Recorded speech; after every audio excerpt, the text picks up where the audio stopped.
And we are live once again. You know what it is. Best Ball Barbecue, day number 24, consecutive stream, consecutive draft. The goal is 100. We're almost a quarter of the way there. Tomorrow's stream will be 25, so we'll be 25% of the way there. Excited for that. We got a ton of subs after last night's live stream, so thank you guys so much for that. Closing in on 1,000. We are currently at 934. So if you're watching this, you're not subscribed, toss a sub on the channel, tap that bell, notifies you when we go live. Get in my drafts, take my money, or you just want to draft with us. Either one works for me. Sub is a sub. So make sure you do that. Make sure you drop a like on the channel as well, on the video per se. So we have a very special guest today, Lucas from the Fantasy Fellows. I've known him forever. We've gone over this before. He's a reoccurring guest on the stream, so I won't bore you with the background too much. I'll let him introduce himself. But we're going to be doing a big board today. We're going to be doing some trivia. Before we do any of those things, let's hit the intro. Welcome to the Madhouse.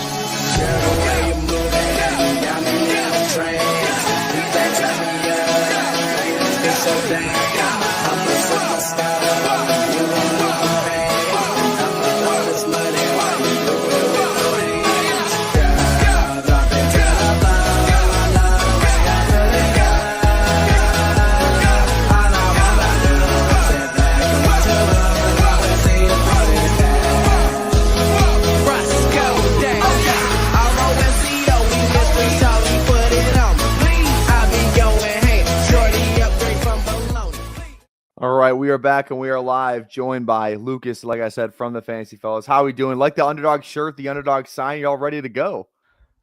Can you tell I'm sponsored? Exactly. I need one of those signs. That sign would go perfect back here. So I get the Tyus Jones jersey. Oh, let's say all you would have to do is slide that beautiful Tyus jersey over, about 6 inches there, and you could put a nice neon underdog sign up next to you there. It's signed too, right? You can't. Oh, that's awesome. I got it signed like I think it was like my junior year of high school. My junior year of high school was like, I was a huge Tyus fan. I got the jersey's fake, but I got the signature's real. So. The signature's real. That's all that matters. That's all that matters. So I'm just waiting for him to be like, he's gonna be like the sixth man or like the backup point guard on an NBA Finals team, and then it's gonna be worth millions. So I'm just waiting for that. If he's gonna hit a big shot, in the NBA Finals or something like that, then he's going to be worth millions. Maybe the Suns this year. Probably not. The Suns are kind of bad. But we're not going to talk basketball. No, that's true. Talk football. So let's before we do a draft, let's do some trivia. I always like doing the trivia. Funny little title they got. Blue ball title. So name the 20 highest scoring PPR receivers or tight ends that did not score a receiving touchdown during the 2024 regular season. I think we did one. I think Ferguson is this. I think because I got screwed. I don't think Ferguson caught one. I don't think he did this year. No. Yeah. I was super in on him having massive touchdown regression, and then he regressed even further. There you go. All right, Olave, you think? Did Olave? I think Olave had one this year. Did he not? Yeah, he probably did. Tight end Juwan Johnson probably had one. Taysom definitely had one. Taysom definitely had one. Juwan Johnson isn't a bad guess though. I just don't know who would have scored. Like, I guess these aren't that. It's not that many fancy points though. Like, no, that's the tough part. He'd obviously had one. NVS obviously. Like the other receiver, I just don't know. I'm gonna guess.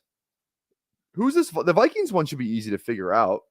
I know that's what I'm trying to figure out. Because it's not Jalen Naylor. He caught a touchdown. Not Naylor. Hawkinson had. Did he not get one? Hawkinson would be my first guess, but otherwise it's one of those tight ends. It's Josh. Oh yeah, Oliver. like Josh. No, Josh Oliver caught one. I know for a fact he caught one. Yeah, I'm gonna go Hawk. Let's go Hawk. Okay, there we go. Hawk. There we go. Oh, this is gonna be dirty down here. Absolutely dirty. Real gross. This is gonna be okay. What about Okay, let's go Juwan Johnson. Okay, it's not Juwan Johnson. You didn't get to Olave? Because he barely played. I just don't remember if he caught a touchdown. Okay, whatever. Let's go. What about Rams? Whittington? Or one of those tight ends like a Dennis Allen. Colby Parkinson did catch one. I don't think Dennis Allen got to 98. Higbee caught one when he came back. I remember that. There's two Rams guys on this dude. This is Tyler Johnson might be on this list. Oh, that's a sneaky. He had some good receiving games, but I don't think he had a touchdown. That's a sneaky good guess. Oh my god, it's not. Dude, No, this really? list sucks, dude. This is awful. How am I supposed to know any of these? Like the Dolphins. It's just like that's got to be. You know what? That's Odell. That's got to be Odell, dude. Oh my god. It was Really? Taysom. Taysom. Oh, receiving touchdowns. Oh, okay, that makes more sense. Yeah, Oh, Tutu and you Whittington was couldn't on catch there. one. Jerry, like, dude, we're looking at Mingo and all these guys. Yeah, dude, this is impossible. Eric Alls. I was who's I didn't even think Jermaine Eric Burton Hall had was that the many people that points. I was gonna guess. Yeah, Adonai. Okay, yeah, that was Ayuk. Like, okay, come on now. Yeah, you guys had two Good too. roast list. Yeah, it wasn't Olave either, so we that was whatever. Let's do something that we think we're good at, which is underdog fantasy. How was your? I don't think we've talked since you came on the believe the 24-hour live stream. How was your year overall on underdog last year? Yeah, it wasn't terrible. So I didn't end up maxing, which I was kind of disappointed by, but I ended up advancing a lot more teams than I anticipated. I don't remember the exact number off the top of my head. But I remember following along with Pete Overzet specifically at like the end of the season where you get to like 15, 16, 17 advance rates and everybody's complaining how like, oh, I'm not advancing this team. What do you mean I'm not advancing this team? And it's like, you know what? Like my percentage was higher than most of the people here, even though I didn't max out, and I just felt good about that. So I think I advanced 2 teams into week 16. But that, and again, that should tell you all you need to know about how close I got to max entering. But it was fine overall. I do it mostly on the front end for drafting, for the thrill of potentially winning. What, $2 million this year? I do it because I'm a junkie, and you know the money is a bonus at the end of it. There you go. There, I feel the same way. Honestly, same way. I just love drafting. You know, it's like it's like you gotta love the process. You gotta love the process. My monthly subscription. Exactly. Yeah. Yeah. You got to be a individual. If I get my money back on my subscription, great. If not, you know, it's just my monthly underdog subscription. That's why. Maybe that's a bad way of looking at it, but no, it's exactly what it's like the best thing ever. Where it's like you just gotta play mental gymnastics a little bit to make yourself feel better about the game that we're playing. It's not a profitable game. It's not like if you have your process, like you have a great process but still get screwed. It's like the person who won BBM took Jonathan Taylor over Saquon Barkley and won it all. So it's like it's just it doesn't really matter at the end of the day. You just got to get lucky, and that's kind of all you can do. So, all right, we are going to hop in a big board right now. So if you want to join us, draft along with us, we're going to hop in 10, 9, 8, 7, 6, 5, 4, 3, 2, 1. Here we go. We're in. Wait on 7. So definitely an opportunity if you want to get in. You see that just thing fires up after we join in. So wait on 3, but obviously I got the new overlay up, which is freaking awesome. Love it. Put this. Okay, I have to do this here. Wait, put my CSV on here. If I do that, bang. There we go. And then if I refresh, the tool should pop up here. There we go. Bang. All right. New update just came out yesterday for bestballoverlay.com. So again, guys, if you want to go grab this, see your exposures on the screen. The new update too, you can see how much money you have spent on players. You can filter it by contest as well, which is awesome too. So instead of where last year you had to upload all your CSVs, you can just do it on here now, which is awesome. If you really want to have your exposures up to date every single draft, you can click on the extract exposures, and you can do that after every single draft if you really want to have the most accurate exposures on your screen. Again, bestballoverlay.com, link for that's in the description. Code PPR Tyler for $30 a month. It's 30 with my code, 40 without. So definitely go grab that, son of a bitch. All right, we're picking at 10. We got who do we got in here? Don't Blink, Who Hames, Pat Joyce, Aaron, Green Bean, Thad. So it's literally all of the people who are in this stream right now are on the turn with us. So keep that in mind. We can't say exactly who we won every time. I'll try and be secretive. The thing is though, you're getting a lot of fresh thoughts here. It's nice though to have you where it's like if you like a player, because like they can see who I want with my exposure on the screen. Totally. But if it's both of our team, then where it's like you might know someone you want and it's not on the screen. Where it's like normally when I draft alone, it's like, oh, I hope they don't take this player, and it's like DJ Giddens sitting there with 40% next to his name.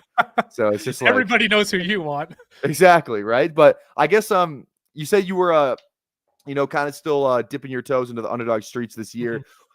Early thoughts, like I would say just like rookie wise, like are there any rookies that you're higher on the consensus, or maybe in the drafts that you have done, any guys you're higher on ADP where ADP has them? Any guys like that for you?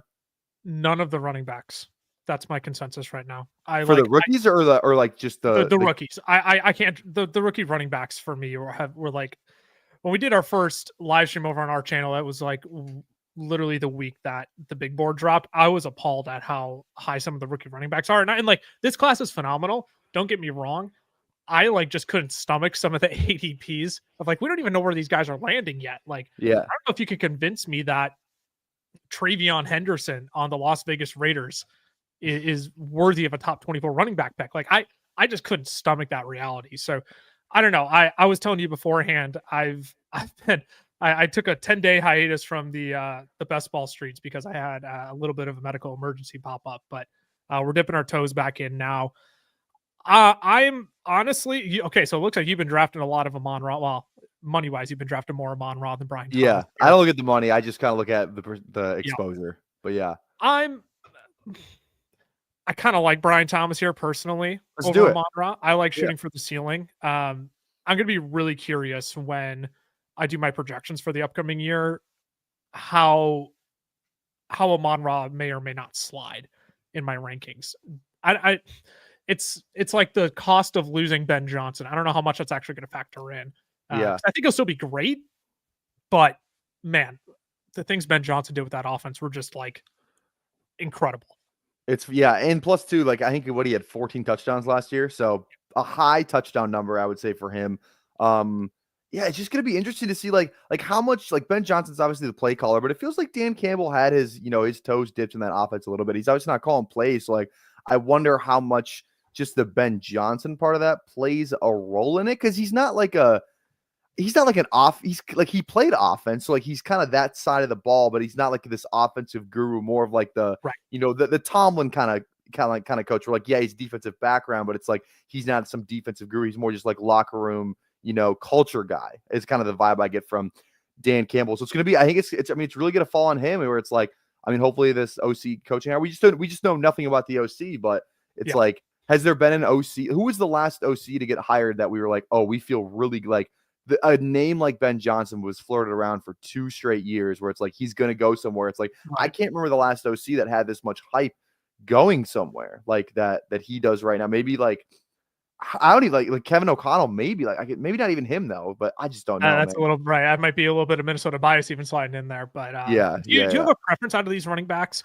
I won't click Christian. I don't think I will click Christian McCaffrey here. I'll be perfectly honest. He fought. We got him at the 212 in the draft. I just usually roll with Genty and he's the rookie and I'll just go with him. But I'm good with Ashton Genty here. He's the one running back that I think I'm willing to bet on. I would prefer Achane, but obviously Achane goes the pick before.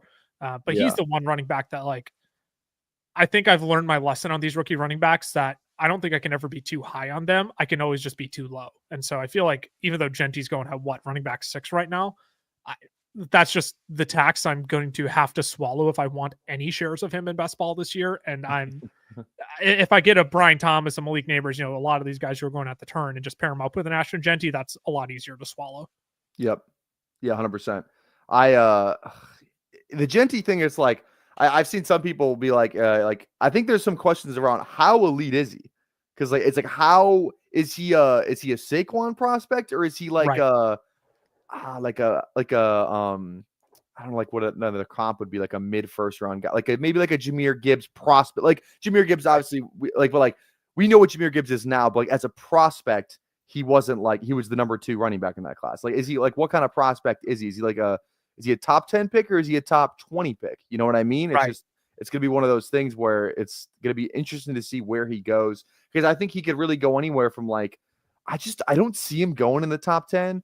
Feels like he's going to be somewhere in that 10 to 20 range, maybe even later. I could see a team like, because there's like that stretch in the draft where like the Chargers, Vikings, and I think there's one other team that like you could see like Pittsburgh, I think it is, all kind of need running backs or like could use a running back of like Genty's style, or it's like this one of those teams like maybe trade up a couple spots to get Genty. Like my dream landing spot for Genty is the Vikings. Like that would be such. Oh, that would be so like fun. just a fantasy. This is from a fantasy perspective. Like oh, that'd be so fun. That offense would be awesome. I don't even care who the quarterback is. The thing with Genty is I think the NFL is going to play a massive game of no, I like Ashton Genty more than you. Yeah. And that's what's going to drive his cost up, right? Because like you even say like you don't think he'll go top 10. Like could he go to Vegas at 6? I think he could, but if you're also Vegas, you don't need a running back at 6. No, I don't think you again, as great as Brock Bowers was this year, that was my big thing about them taking Brock Bowers last year was like he's going to be a great player. He's going to be a phenomenal player. He is a phenomenal player, but like that's not going to change the direction of your team right now. And so I don't know if Genty to the Raiders is 100% feasible. I think it could happen, but then like the Panthers, they just signed Chuba Hubbard. I don't think they would take him. But then you get a game of chicken with like the Bears and the Cowboys who could potentially use a running back. The Bears is the one where it's like that's like kind of where I could first see him going. Bears, Cowboys, like that. I think where are the Bears picking? Like 10? They're 10. Yeah. Yes, and then the Cowboys are at 12, correct? Mm-hmm. So it's like I think that's kind of where I see Genty, like the Genty window opening up. But then it's like, Bijan went at 8. And like who do you think's a better prospect? Bijan or Genty? Like Bijan. You think so? Yeah, I agree. Bijan. Or I have Bijan ahead of Genty. Yeah. Yeah. And that's the other thing. Like you talk about like what level of prospect Genty is. It's like I think we have to create a new tier somewhere between the Saquons, the Bijans, and then a Jahmyr Gibbs. Like I think Genty is like somewhere in the middle of that. As much as I love Jahmyr Gibbs, I think Genty is just a slightly better prospect, but I'm not throwing him in the same tier as a Bijan or Saquon. Yeah. Who in this anyone you like in this tier? Like anyone that jump out at you? I kind of flatten my exposures, but yeah, no, I lean I think I do lean DJ Moore in this tier of wide receivers. I would prefer to go wide receiver here instead of a running back. Yep. But yeah, I think DJ Moore is the one I'm willing to lean here. I don't think Keenan Allen comes back to the Chicago Bears. I'll buy all the Ben Johnson hype this offseason. Yeah, I mean that he can do great things with Caleb Williams in this offense. And look, if Keenan Allen is going to lose his targets, sure, Rome is going to be a big beneficiary of that. But DJ Moore is the proven one that I think Ben Johnson will have a lot of fun scheming up opportunity for. Yeah. Did you see? I saw a report again. I don't know if I got like centelled. It's not the NBA, but like just to use that as a verb. I don't know if I got centelled, but I saw something that was like Shane Waldron refused to watch film with Caleb Williams. And I may have been not unbelievable to me. I may have been centelled, but I saw that somewhere, and I like looked to see if I was getting like whatever. I don't know how that was great. I like Lamar here. A little bit after ADP too. I like Lamar. Otherwise, I'm fine with kind of Marv or Mike. I think that or Tet. I think Tet's an awesome pick too. I think what he could do is good. So anyone in that right here for you? I'm scooping up a lot of Tet, but let's go Lamar because one of the things that I am going to be prioritizing this year in best ball drafts is elite quarterback play.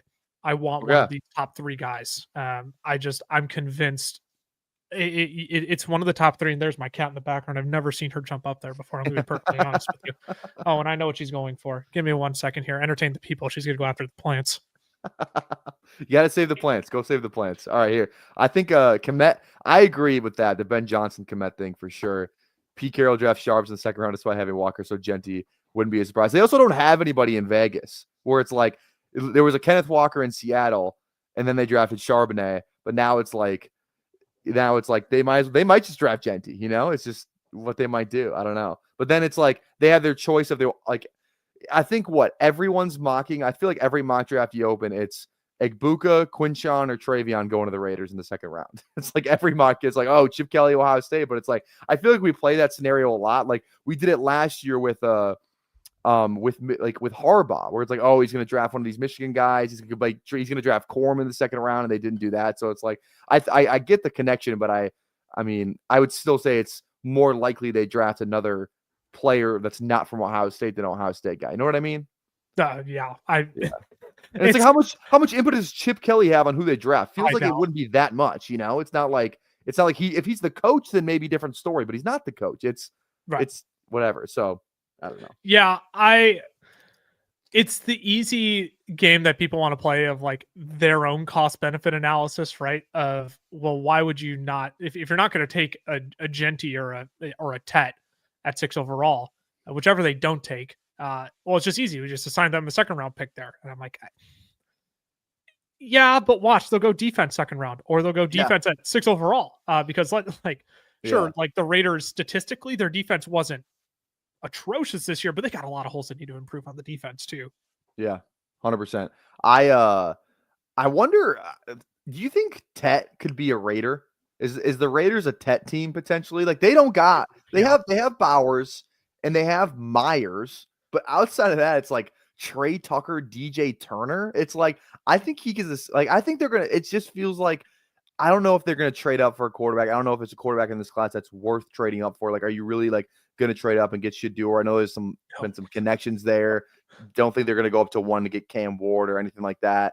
No. It just feels like they're due for like one of those free agent QBs, like like Pete Carroll had to work out with Geno, kind of a similar, not the exact same thing, but a vet QB, been in the league a while. Like that could just be Darnold. It could be, Fields. It could be like, and the people are doing like the Russ to Carroll, like to Raiders thing because of Pete Carroll. Do Russ and Pete Carroll even have like a good relationship? I don't know if they do. They traded it. He wanted out. They traded him out of there. I don't know if it's like, oh yeah, now they have a great relationship. I just don't know if that's the case. Yeah, I don't know if it's all sunshine and roses there. I think it'd be a little bit naive to just assume that. But like to go back to your Tet to the Raiders thing, New England at 4 could be a Tet landing spot. I don't think they will be though. My guess Carolina's my guess. Oh, you think Carolina for Tet? I also like that. If the Raiders don't take him there, I do think he's probably a Carolina Panther then, which that could be some fun with Bryce Young. That'd be awesome. That'd be such a fun team. It's like, I feel like we always get like these like fun teams, where it's like, you think they're going to be bad, but it's like, they'll at least be fun, I feel like the Panthers could be that this year where like, it's like they got Bryce Young. He played so much better at the end of the year. They got Chuba. They would have then Tet, Leggett, Coker, JT Sanders isn't bad at Tet. Like it'd just be like a fun team to watch. Like that'd be pretty cool. So they'll be a middling team. Like they won't be like a guaranteed playoff team, but it's gonna be a team that can make a lot of strides, I think, this upcoming year and is at least trending in the right direction. The one thing they need to do for sure is get rid of David Tepper, but that's a conversation for another time. It feels like we're officially like Jackson Dart feels like Bo Nix Penix last year in terms of what's being said about him, where it's like he's going to be a second round pick, but actually no, he's going to be like a top 12 pick. It's like, you know what I mean? So all right, we're on the clock here. I like Hampton. I don't love the idea of going 2 rookie RBs though. I like Sutton. I think he's fine. Pickens, I don't have a ton of. Laporta's an interesting one there. I don't want to bet on Laporta though. I would prefer one of these wide receivers. You could take your pick. Let's go Sutton on this one. Let's go Sutton. And then Laporta, I feel like I like the later tight ends a little bit more. I like Hawkinson over Laporta straight up, I think. Oh, straight up even. I think straight up. Straight up I like Hawkinson more. Like, do we remember what Hawkinson was when he was on the Vikings healthy? Like, do we remember how freaking good he was? Yeah. He was like the tight end. Like it was like every week. Like if you're doing battle royale, it was like that was 2023 season when he got traded, or last year. Yeah, not the previous year, but the year before the ACL. It was like him. It was Kelsey was still kind of getting it done, and it was like Andrews and like those guys. Like he was a stud, absolute stud. So can I get a little bit gross here and request a James Conner click?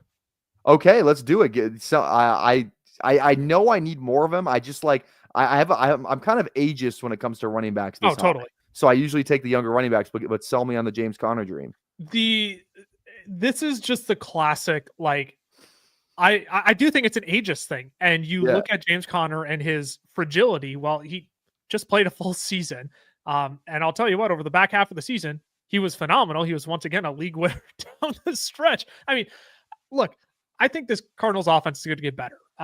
I know it didn't quite work with Marv and Kyler last year. I think you're going to see them get in sync. I'm just a believer in what the Cardinals can put out on the offensive front. And James Conner was rewarded with a contract extension at the end of the season as well. I'll just follow the money on that one. Like, I think getting Alvin Kamara at 17 and like a James Conner, he's like what, running back 23 right now. Those are two guys that I just like, they keep putting out. And so I'm just going to keep rolling with it until they don't. I mean, they're not Derrick Henry level, obviously, but you know, if you're looking for a compliment to a rookie running back like an Ashton Genty, like, sure, I'll take a guy who's probably going to give me, you know, top 20 production. It's not ceiling, but you know, you're also rolling the dice, like you said, on an Amari and Hampton, on a Travion Henderson, on a Caleb Johnson, who we don't even know where they're going to land, and we don't even know, you know, if the system that they're going to be in are going to breed success. Where I think James Conner could just be lead dog, hands down. They didn't want to give Trey Benson touches last year. Yeah, and I think that's my James Conner bet.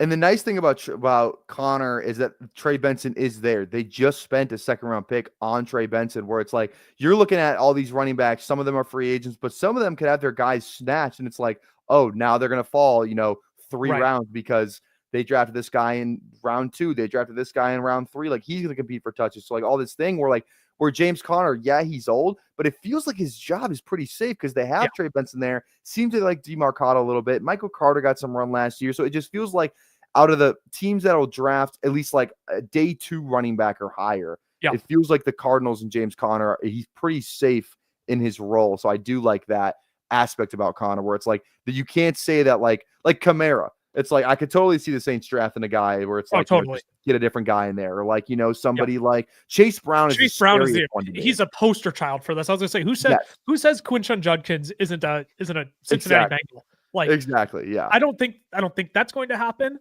But if the Bengals were to do something like draft a power back who's great in the A gap, like, it's over for Chase Brown. He's not going to be scoring all the touchdowns. I'm just going to scoop up James Conner in a role where he's relatively safe. Sure, you bake in the injury risk, but man, it just seems so safe I know what I'm going to get from James Conner, and he's been putting out. So I'm going to keep rolling with it.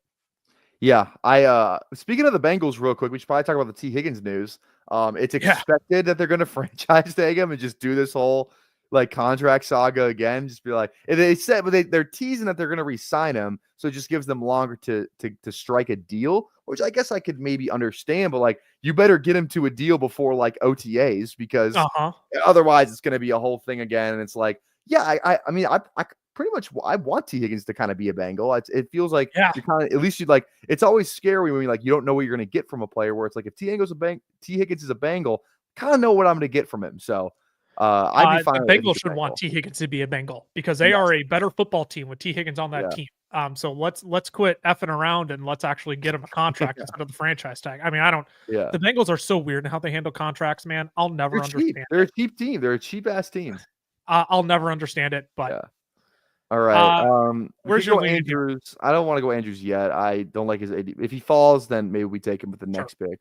But I just don't love. If I'm going to go a running back, it's Pollard or Warren. Igbuka's fine. Dude, I love your 12% of Igbuka. I'm not gonna lie. That's where my mind instantly went. Yeah. Okay, let's go Igbuka. I'm still a fan of his profile. I still have him as wide receiver 3 in this class. I think wherever he ends up, I think he's going to be very solid. I think wide receiver 43 is like a very it's a price I'm very happy to pay. I'll just leave it at that. Yeah. Feels like he's like a lock, like round 2 receiver. Yeah. Maybe he sneaks in like the end of round 1, like maybe. Some teams just might really fall in love with him, but like that's another play where it's like there's not like that much like volatility with Igbuka. Like like you look at like a guy like Luther Burden, who's like some people have him 2, some people have him like 7. And then this guy Igbuka, it's like he's pretty much going to be between like 3 and 6. Like it's pretty Igbuka's kind of like consensus. Like you kind of know what you're going to get, like a little, like maybe not like as like good JSN, kind of like feels like who he is. Not as good JSN. Not as good JSN. Like not as like productive JSN at Ohio State, but like a similar kind of play style, I would say. Okay. I'm down to, we can reach a little bit here. We could go Jonnu. I like Jonnu over Mark Andrews straight up, but we do have the stack with Andrews. Anyone that's jumping out to you? Yeah, that would be the only reason why I would take Andrews is just for the stack. Yeah. And this feels like a tight end range for me. Like you could go with Pollard. Aaron Jones is a free agent. I'm not in love with Isaiah Pacheco. Yeah. I'm just good with taking the stack and calling it a day. Okay, Vikings fan, you're obviously still you live in Minnesota as well. Yep. Do you think Aaron Jones is a Viking next year? Because I could see them doing it. I don't think he's going to cost a ton, but I also think like my thing, like what I said on stream was like, if he's not a Viking and he signed somewhere for like 1 year, 7 mil or something like that, that should tell you all you need to know about how Minnesota feels about him. Where it's like they let that guy walk for 1 year, 7 mil when they don't have a running back. It's like, and he knows the offense, all that. So like, if he goes somewhere else for a really cheap deal that like Minnesota could have definitely signed him on, I'm gonna be out on Aaron Jones because it's like they saw him, they knew what he was last year. He was not, he was hurt at the end of last year. He's getting up there in age. Like, yeah, he started the year off really good, but it's like these older running backs, it feels like him, Joe Mixon, like these guys just like it can't. I feel like it's harder for the older guys to stay healthy. James Conner, even toward the end of the season too, where it's like feels like it's harder for them to stay healthy. So I'm going to be very low on Aaron Jones until I know where he signs, I think. Yeah, I have in terms of right now, I have no clue or not no clue. I have no interest in drafting him. Even at running back 28. I mean, 1 year, 7 mil with the Vikings. I wouldn't be surprised if he runs it back with Minnesota at like 1 year, 6 mil, right? Yeah. Like my guess is that the Vikings are going to go out and see and let him see if he can get more. Yeah. They're going to draft someone though.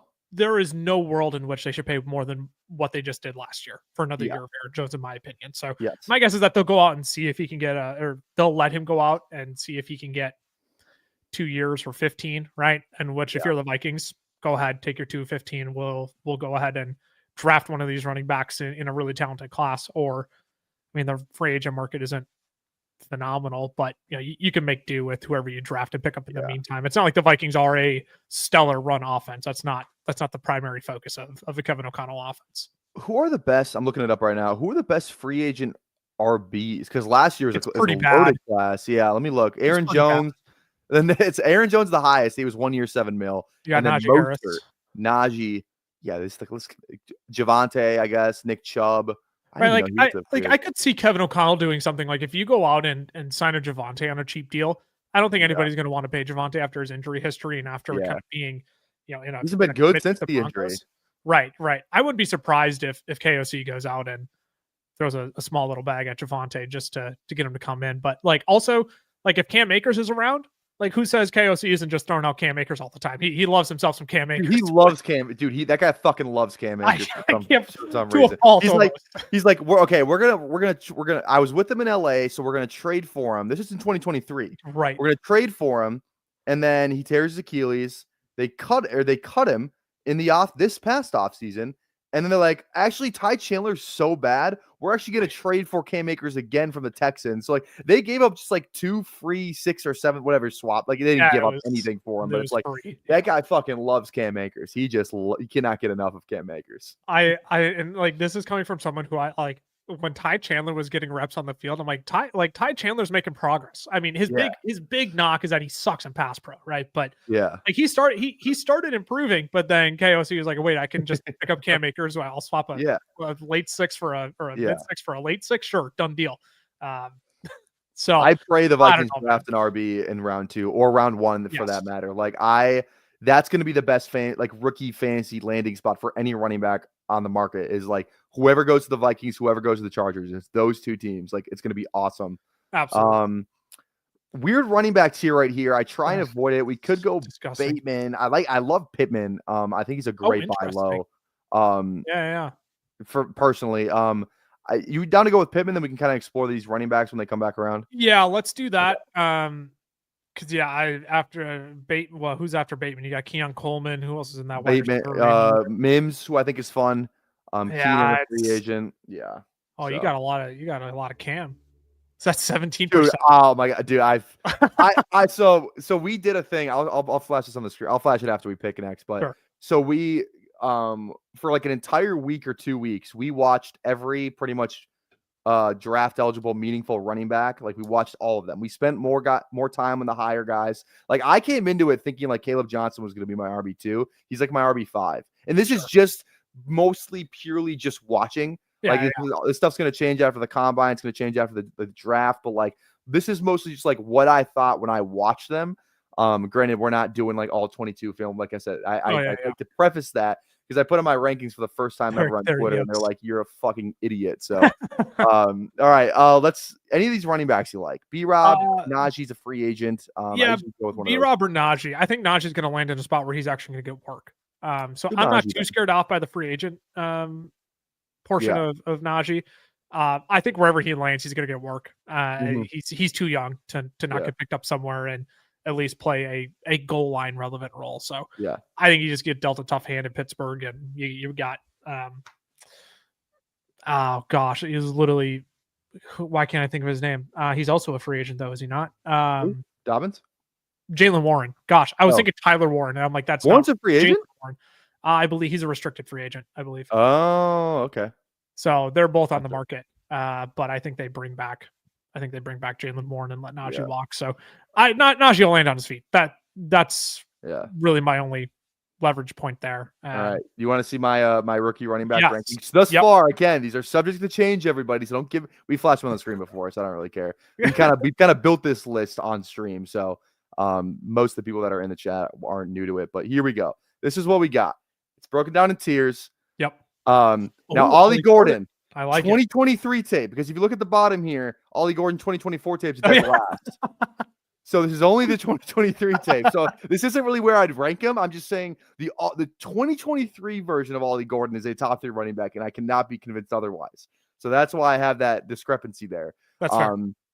I did Travion up here because I think he's going to get really high draft capital. Now this is the one that I think is going to be the biggest thing. Like I went into it being like, I know Scadaboo's slow. He's probably not going to translate to the NFL as good as he does in college. It's just a different game. But man, I'm telling you, when I watch Scadaboo, it's like he does everything. Like the only thing that Caleb Johnson has on Scadaboo is that he's faster, he has better burst, and like he's got maybe the better like size, like profile. Like he's taller, bigger, kind of like size speed guy. More like I'm not saying he's Trey Benson, but a Trey Benson type build, you know? Cam Scadaboo is everything better than Caleb Johnson, other than those things. He's a better receiver. He has the best contact balance in this class. I will stand on that. Sure. And he's just the way he runs the football makes me want to bang my head against a wall in celebration of this guy. Like he goes out of his way to I'm a sucker for guys that like go out of their way to just like truck somebody. And like, I love his attitude. Like I love everything that Scadaboo represents. So that's probably my biggest, like what the hell are you doing if someone were to look at these rankings? RJ Harvey's my guy. Interesting. That was another one that I was curious about. He's like, I watch him like every day. I can't stop watching RJ. He's like my Ray Davis from last year. Like, right. I will stand on RJ Harvey's going to be good. Neil, Sampson, Giddens, Brashard. This is the tier. Like these are all the guys that I'm going to have like a ton of in these drafts, because like Brashard's an 18th round pick. Harvey and Giddens are 16th to 17th round pick.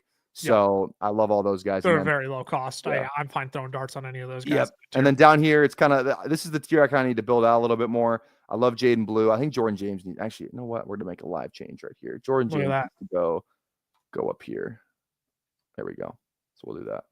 But yeah, so that's kind of the first initial just look at kind of just how I feel about some of these running backs. Brashard, I love. I think he's a weapon in the passing game. There's guys who can catch the ball, and there's guys who make impact with how they catch the ball. Brashard Smith, I mean, he's a former wide receiver. Like, and he's gonna get the Tracy comps. It doesn't feel like he's as big as Tracy. Definitely more of like an Achane light in a way, because I think he's gonna run the fastest 40 in this class. I think that guy is unbelievably fast. Like, or at least in the running back class for that. Right. So he kind of feels like a little bit of Achane, but like Achane like did it like for a couple of years in the SEC, running between the tackles. Like Brashard Smith did that kind of, but like ACC football, SMU, not as like as big of like a scale that Achane did it at, but like that's kind of who Brashard Smith feels like to me in a way, Sure. a little Achane, because he can catch the hell out of the ball too, which Achane does Yeah. exceptional. So I'm not saying he's Achane, but if that kind of play style is what he feels like to me. I'm a big fan of a lot of these pass catching backs that come out of college, because I just don't.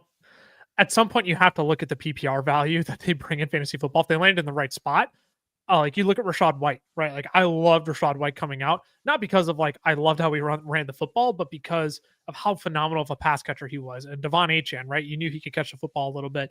You look at his role in the Miami Dolphins offense. I mean, these are guys who have given you top 10 fantasy seasons, right? Like I am all over these pass catching backs in dynasty formats, and even in redraft leagues too, because I just think they give you that extra element. They're not going to be as tough of a runner as a Judkins, as a Hampton, right? But they're going to give you the PPR points, which sometimes it's just more valuable to catch passes as we're on the clock here. We could go Lawrence because we do have BTJ and just call it a day at QB. It's always kind of hard to get the stacks in here, especially like pre-draft because there's so many moving parts and all that. So I think I'd lean. Yeah, I think I would lean T-Law here. You cool with that? I am very good with that. I am excited to see what Liam Cohen does here with Trevor Lawrence. I'm still a believer. I put it out after he had his injury in week 16, I think it was, where I'm like, Trevor Lawrence didn't need to be out there. It's when he took that nasty hit.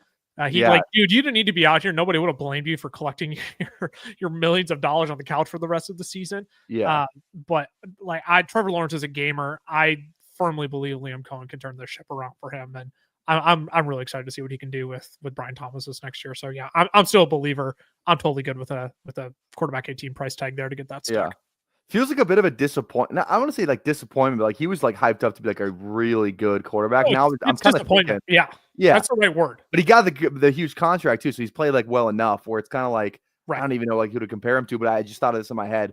Both number 1 overall picks. Both have flashed immensely. Both been like borderline, like just like franchise QBs. Who's a better quarterback straight up? Not fantasy. Just who would you rather have to start your team with? Trevor Lawrence or Kyler Murray? Oh gosh. I feel like it's a tough one. I just thought of that. Oh, that's such a chat too. Kyler Murray or Trevor Lawrence. So would you rather start your team with not fantasy quarterback? Because obviously it'd be Kyler. Oh, that's so tough. If I can have my way here too. Kirk, Ingram, stack it up. Each of those guys might get cut. I don't know what's going to do with that either. So are people still getting weird and taking like 3-4 quarterbacks and tight ends in these drafts? I remember when this first came out, there was teams that were drafting like 4 of each, and I was like appalled. Yeah, no, not I'm not. You want to go? Let's go. I want to go Kirk on this one. Actually, no, I want to go Ingram. I lied. I want to go Ingram. Okay, go for it. Yeah. That was going to be my leaning because I remember when we first did these drafts, I saw so many teams that were loading up at like 3 quarterbacks and 4 tight ends. And I didn't understand. I'm like, what are we doing? Like, what is this some new meta strat that I just have not heard of yet? I usually won't go 4 tight ends. I'll get like weird a little bit. Like sometimes I like to do like weird builds. I'll go 3 QBs if I got like 3 pocket passers, if I got like, if I'm looking at like Penix, like sometimes I'll go like Penix, Tua, and like Dart. Just like 3 guys with like some upside. So I'll do that, especially with 20 roster spots. Like it feels you can kind of steal a spot where like usually round 8, like 18 round drafts, like I probably don't want to go 3 QBs, but I will if I have to. But like round 20, I'm definitely more open to taking 3 QBs, not 4 tight ends. I usually don't do anything like that. There was some just weird stuff going on. I just I didn't know how to comprehend it. It was too much for trying to comprehend ADPs and people doing these whack roster builds right away. So I digress. I'll get back to your Kyler and T-Law question. I think it's easier to build and structure a system around the skill set that Trevor Lawrence provides versus Kyler Murray. I think you've got a lot of kind of. I'll just leave it at it's easier, I think, to build a system around T-Law. So if I have my choice of who I'm picking coach-wise, coordinator-wise, etc., I'm probably going to lean T-Law. But I totally get the argument for Kyler. He's just debatably the more dynamic athlete. Yeah. I think T-Law is the better, easier quarterback to build a system around. Yeah, I would agree. I think Kyler's got better PR a little bit than T-Law. Right. I was going to avoid the short jokes, but now I see people throwing short jokes in the chat. Dude, freaking, I actually like really like Kyler. Like, I loved him last year. I've loved him in Yeah. like like dynasty startups last year. Like my favorite pick to take because everyone was just like he's got such like I feel like I just said he has better PR than T-Law, but like I feel like he does have a lot of negative PR around him. I just think T-Law has a little bit worse because he hasn't done anything in the league. But like Kyler's been like a there's been stretches where he looks like the MVP. In like in like the month of whatever, he'll be like, oh, this guy's an MVP like in October or whatever, But Kyler, like the video game stuff never made sense. Like that pissed me off so much because it's like, okay, Kyler has the video game thing, but it's like Tyreek Hill will just go home and like stream Call of Duty for like 5 hours on like a whatever. But it's like Kyler does it, and it's like the worst thing to ever happen in sports. And the short thing, I mean, you can't get past that. People just love to make short jokes about my boy Kyler. But I like Kyler. I think he's good. I think he's definitely more dynamic. I think he can. I feel like he can really like take over a game. He's at like that, like Kyler at his best. I think is better than T-Law at his best personally.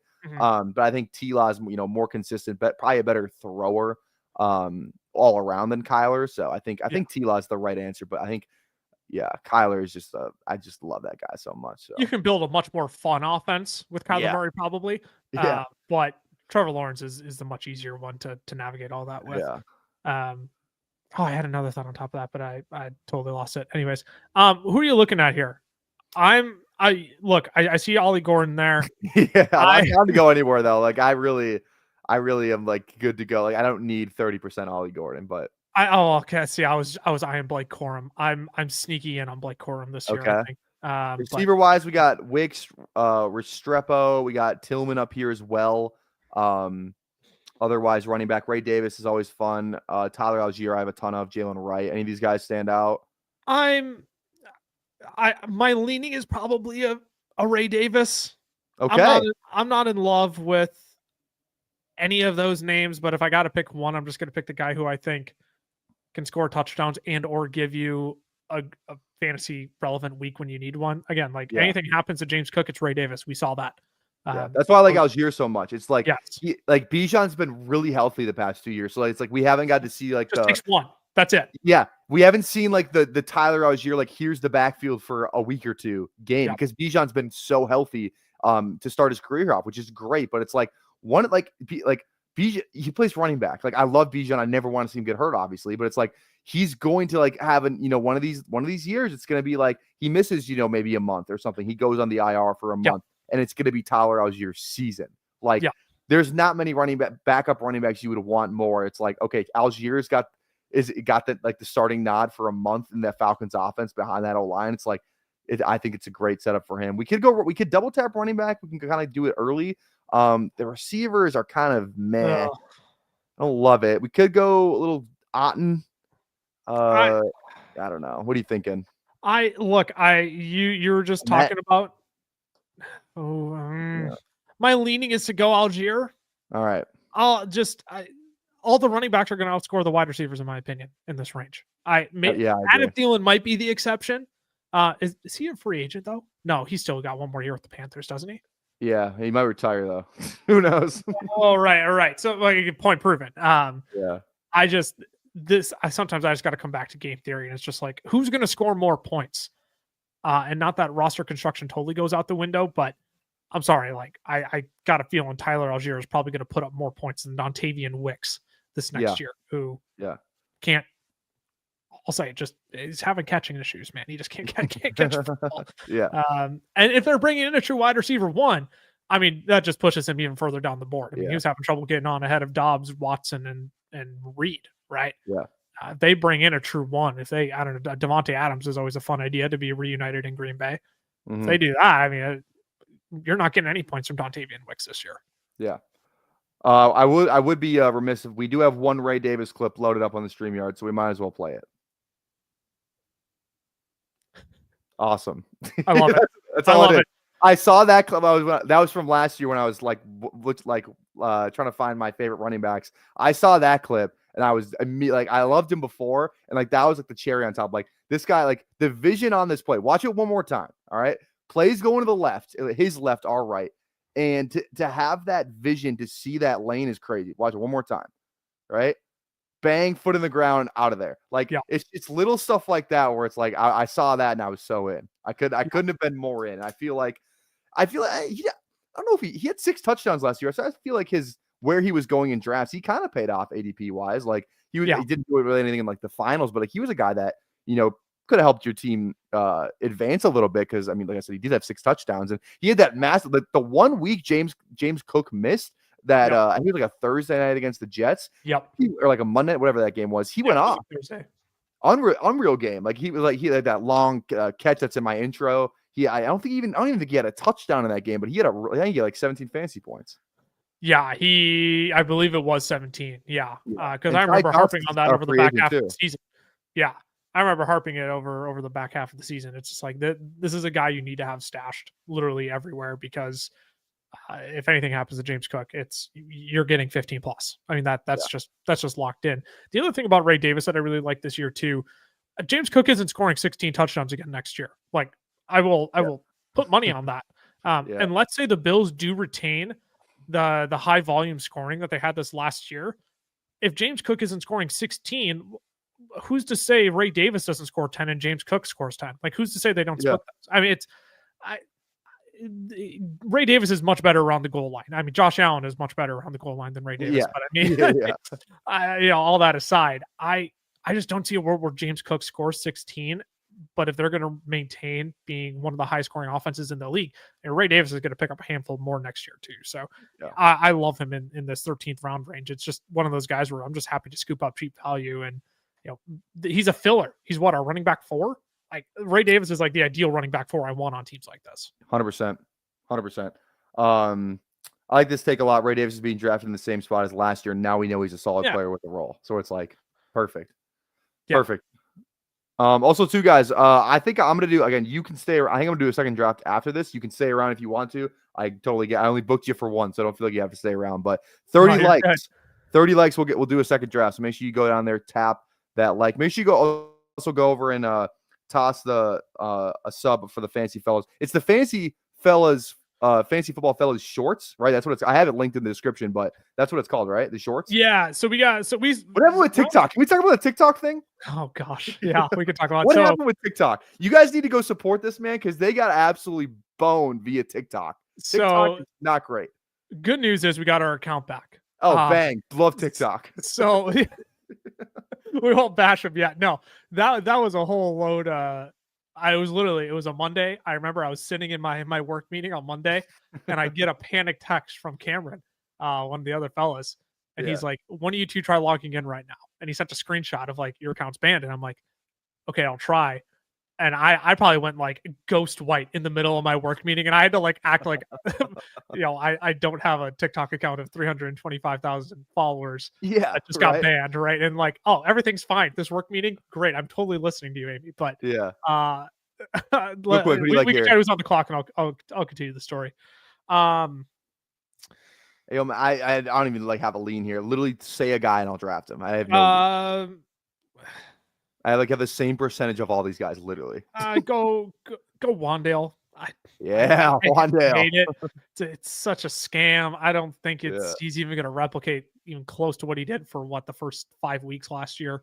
Yeah, I don't like anybody else there. I love me some AD Mitchell. I do like AD. That's the one I have the a little bit more of. Higgins. Yeah, some of that's still floating in my veins a little bit from last year. I'm trying to get rid of it, but you liked AD Mitchell last year? Oh my gosh, dude, I was in love with AD Mitchell last year. I'm in on him because he got more playing time toward the end of the year, and there was a lot of plays where he was open and he just got missed. But the only problem with that is the same QBs that were throwing him to him last year could definitely still miss him again. I was going to say. So that's the problem. But I don't know if you heard, it seems like a lot of talk in the streets.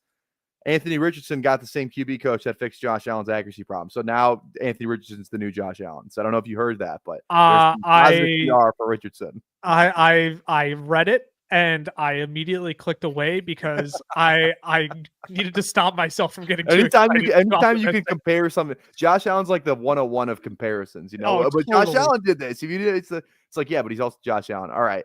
You want to go with Higgins here? Yeah, we can go Jane Higgins. That's fine. All right, let's do it. All right. Finish your TikTok story. We have a little time now. Yeah. So anyways, I figure out, okay, our account's actually freaking banned. so we go through all the appeal processes, whatever. We do the appeal in app. We literally get shot down like within the next 10 minutes. They're like, nope, you broke rules, whatever. And What they, was like, the rule you broke? apparently gambling we broke. We broke the community guideline around restricted products. Even though, if you go on TikTok, you hear about Isn't it like half it's like there's gambling TikTok. I'm not on TikTok really, but like there's gambling TikTok. Right, Like, there is. Right. Yeah. And so anyways, the whole thing was just like ridiculous. We're like, we didn't do anything different than anybody else has done on this app. Actually, there's other accounts on this app that we could point fingers at and say like they're blatantly breaking. Like we did everything we could to avoid this. So we end up filling out a feedback form, a separate feedback form online. They end up getting back to us like a day later or so. They still reject us. So what we actually did was, this was the big perk of like, this is, I don't know how much I'm at liberty to say. I'll just say it really pays to be exclusive with brands that value you. Yeah, for sure. Yeah, I got you. I will just say that because they went to bat for us, and all of a sudden they were able to get our account back for us. Hell yeah, baby. And they're like, this is apparently what you did wrong. We're like sending out a memo to other partner. And so like, it was like a whole thing where everyone's like, nobody knows why we actually got banned, but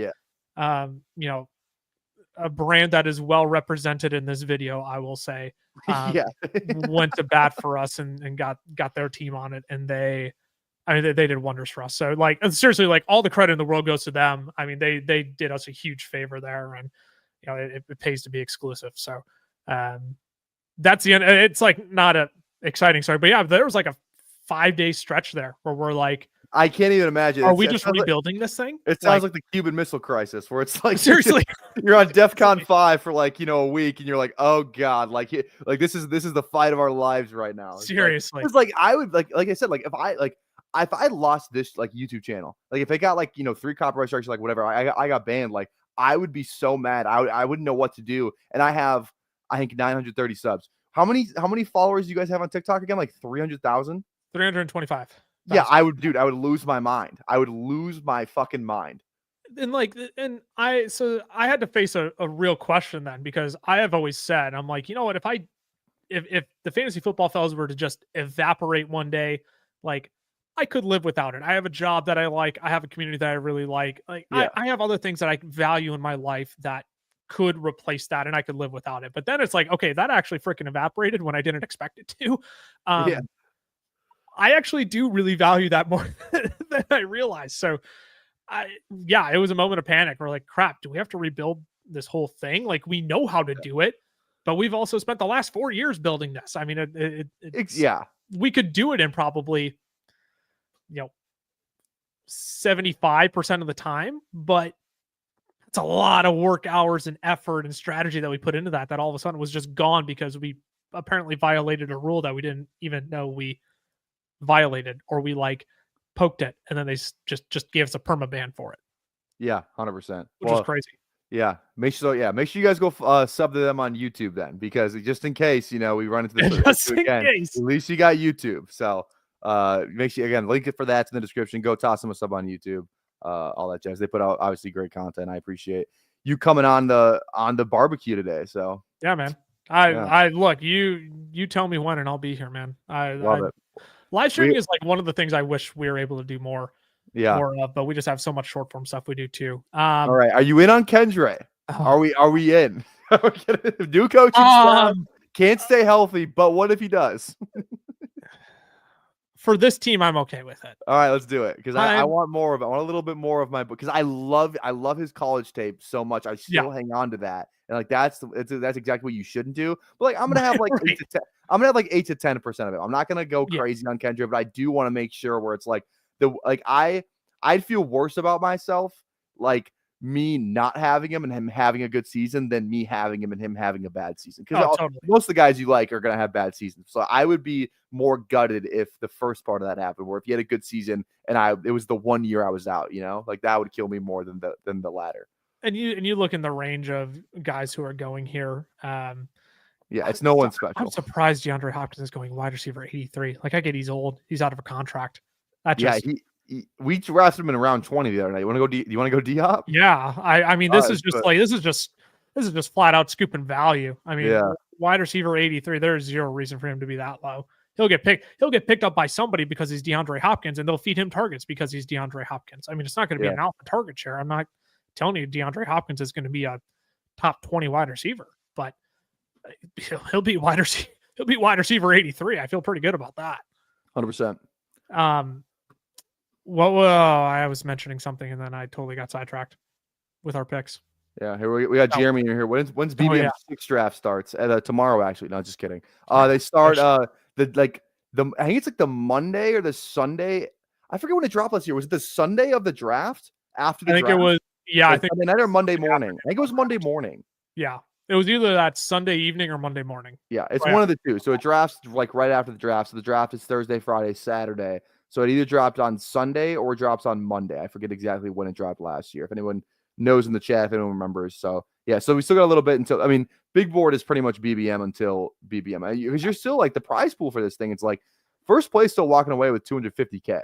So it's like, and it's not 1.5 mil, but it's still like one of the higher, like, is there another contest that they do that has a higher first place than that's not BBM than the big board? Like, is there any, maybe like one of like those, I don't even think the big entry ones do because there's not that many people in there.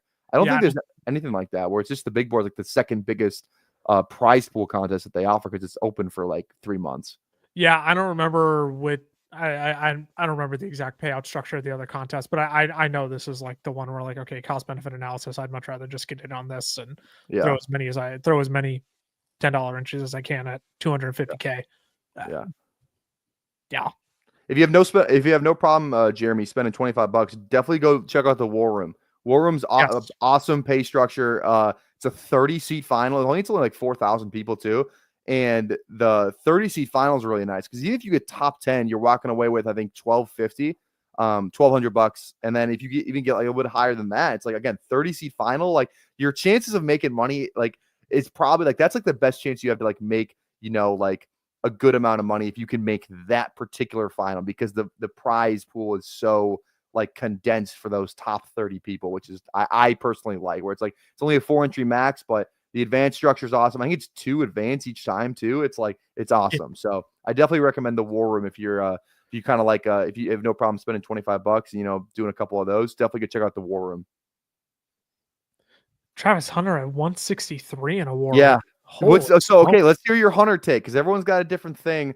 I'm of the opinion that the corner thing where he's testing for a corner at the combine, he's got to go with something. I think he's draftable. I think he does take a hit, but I still think he's draftable. What do you think? You think he's just going to be a full-time corner, or you think he does get his way and he does like how much offense do you think he's going to play? And I think a lot of that's team dependent, but I'll just let you go. Yeah. I was going to say the big thing for me is team dependent. I'll have a much better idea of how much wide receiver I think he'll play depending on the team that he lands on. But yeah, I'm with you. I think if you're going to test at one of these spots at the combine, test at corner. It's where teams are going to be probably, I don't want to say more comfortable playing you, but how do this is what happens when I'm like out of football content for like a week and a half, where I'm like, I have all these like half boiled takes I was really hoping to foil out over that week and a half. No, I'm with you though. I think it's more of he's got to test somewhere. And I just think he's going to have a better time testing on a quarterback than he would at wide receiver with this class. Like, could you say Travis Hunter would fill in, in the top 5 wide receivers in this class? Yeah, you probably could, but I think teams are probably going to tell him they're going to play him at corner more than they're going to play him at wide receiver. So let's just test at corner and prove these teams right. Yeah. That's 100%. Kind of my theory. Yeah, I think best case scenario is like absolute, like what you're hoping for is that he gets like a Jaden Reed level snap share. Like that would be like that'd be dream. Great. Yeah, that would be a dream. But it's like he's probably not going to get that. Like he's probably going to get like, I don't even know, insert random slot guy I don't even know. Like, maybe he's like the slot, one of the other slot receivers and like 4 wide receiver sets, like empty, something like that. Like a Turpin or something like that, maybe. Like, does he get Turpin snap share? I don't know the answer, but like, who knows, man? Who knows? He's such a unique and polarizing one where I want to make sure I get my handful of shares of him, but I think it was Skilio in the chat. Yeah, if he falls and I have an amazing wide receiver room already, that's kind of how I feel. Where I'm like, if I can afford to take the chance on him, I'll gladly take the Yeah. chance on him. I kind of like Darton the 19th because I Go think for it. he's gonna get. I think he's just like the Bo Nix of this year. He's just the I Bo Nix. that's what it feels like. Yeah. Because what's going to end up happening is I wasn't a Bo Nix guy last year. I'm not a huge Jackson Dart guy this year. I mean, this quarterback class is just like it's so bad. Um, we don't not need to get into how bad this class is, but I'm not a Jackson Dart guy. Like, is he still 3 in the class for me? Yes, but like that's not an overwhelming endorsement from me. Yeah. So, but again, that's how I felt about Bo Nix last year. Like he's quarterback 4 in this class. I don't think he should be a first round pick. And then he goes top 12 to the Broncos and he has a top 10 quarterback season in fantasy. So yeah, I feel like scooping up some of these rookies later rounds here. He's going quarterback 31 for a 19th round pick. Yeah, go ahead, be my guess. If Lamar misses any time and for whatever reason Lawrence can't figure it out with Liam Cohen. I love Mason Taylor in round 20, personally. Yeah, go for it. That's fine by me. I need to be a round 2 guy. I need to get drafted in round 2, and a round 2 tight end in round 20 just feels like. Yep. That's why I have 20% of them in round 20. So. And this is a great tight end class too. So yeah, I'm great tight end class. Yeah, I'm good betting on talent. Yep, I'm good betting on talent of all these guys here, especially as I look at Noah Fant and just am filled with immediate disgust. Yeah, right. It didn't work out for me last year. It just feels like there's 5 guys that are going like round 1 and 2. Like I think it could even be like 6 because like I was listening to the McShay show. He said he thinks Loveland and Warren are going to go both top 15. That's what he said. He thinks that he's betting. Wow. He thinks that Loveland and Warren both go top 15. And then you got some combination of like he said Taylor's going to go high, Arroyo's going to go maybe not round 1, but like high round 2 or like maybe late round 2. Arroyo, Taylor, Fannin mixes in there somewhere. Fannon's in there somewhere. He led the receiving and he led the nation in receiving as a tight end. Granted, Bowling Green, but look at the games he had against Texas A&M and Penn State. Right. And then you got Gunnar Helm, who I think the league likes a lot too. So it's like that's 6 guys that I think all have round 2 and if not probably round 3 capability. And it's like I'll take my shots on those guys in that range. So yeah, absolutely. Yeah. Again, you could do a lot worse with a 20th round pick here.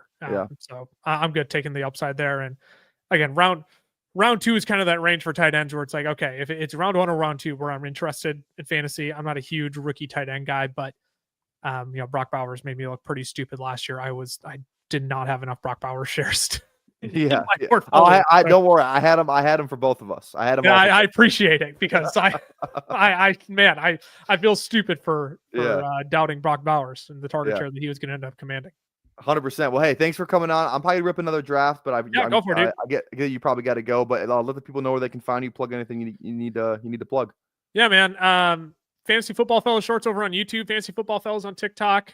We separated our podcast content from our short form channel late July last year. So if you even just look up Fantasy Football Fellas on YouTube, I can get some more long form content. And that's where all of our live streams will be as well. We're starting to get back into big board content here after it's been a heck of a 2 weeks trying to line up all of our schedules. So we'll have to get you on over there soon, man. I always have fun drafting with you. We didn't go down memory lane too far this week, but we got your channel. He said it for your channel. Well, sure. We'll save it. We'll save it for my audience. So no, there you go. Anytime, man. You just shoot me a DM whenever you need someone to hop on with you here. I will do my best to always make myself available. So I always have fun doing this. 100%. I appreciate you, man. Have a good night. Appreciate it. You too, man. We'll see you. Yeah. All right. Hey guys, go follow him. Like I said, go follow him and the fellas. They're putting out great content. We'll do another draft for the people. Might even do 2. If we can get a certain like goal, I think we're at 26 likes right now. I think I need, I did say 30 for a second draft, but we're going to keep drafting. I'm having fun. I don't really feel like stopping. It's only 6 o'clock. Let's rip another one. Let me take I always forget to do this when I get off with a guest. Aaron wants to do a fast draft. I'm honestly in. That's actually a great reminder. I'm honestly in. Let's do that before we do another underdog draft. And again, 30 likes by the time we finish fast draft. We're at 27 right now. If we get to 30, we'll do a second one. I have to draw the line somewhere. So let me get my program up here. There we go. Okay, let me get my phone connected here real quick. There we go.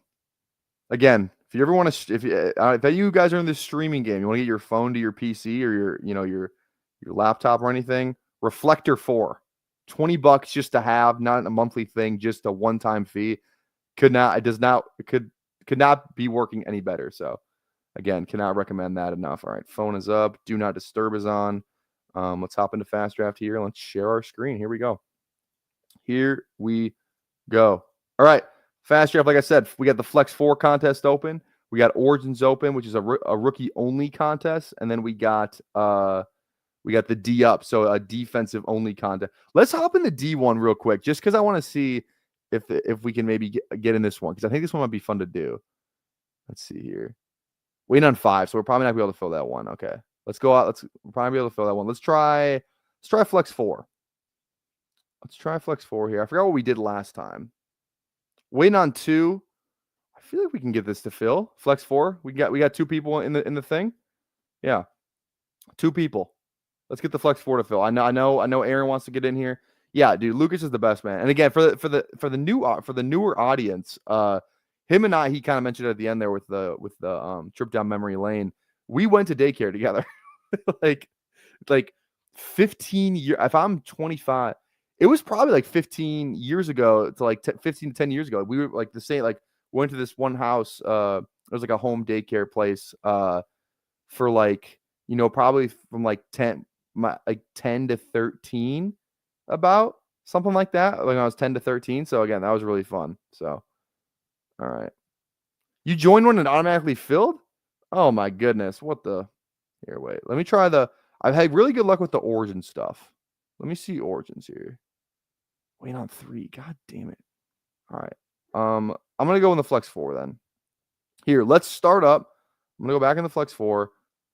I'm going to wait in here. Hopefully we can get this to fill. So I'm going to switch back over to Underdog. What are entry fees? So Origins is $10. That's the rookie contest. The other 2 are the D up contest. The IDP one is $10, and then the Flex 4, which is the one we're doing right now, is $5. So I'm gonna stay. I'm gonna keep this open, but we're gonna hop in to an Underdog draft. So hop in Flex 4 again. Code BBQ for a deposit match up to $25. We're gonna hop into big board right now, and then if we can get this to fill, we'll switch back over to it. The draft we did last night was 4 minutes long. 4 minutes. So it's a really nice, just different segment that we can always do. So let's hop into Underdog right now. Here we go. Get my overlay out of here. There we go. Okay.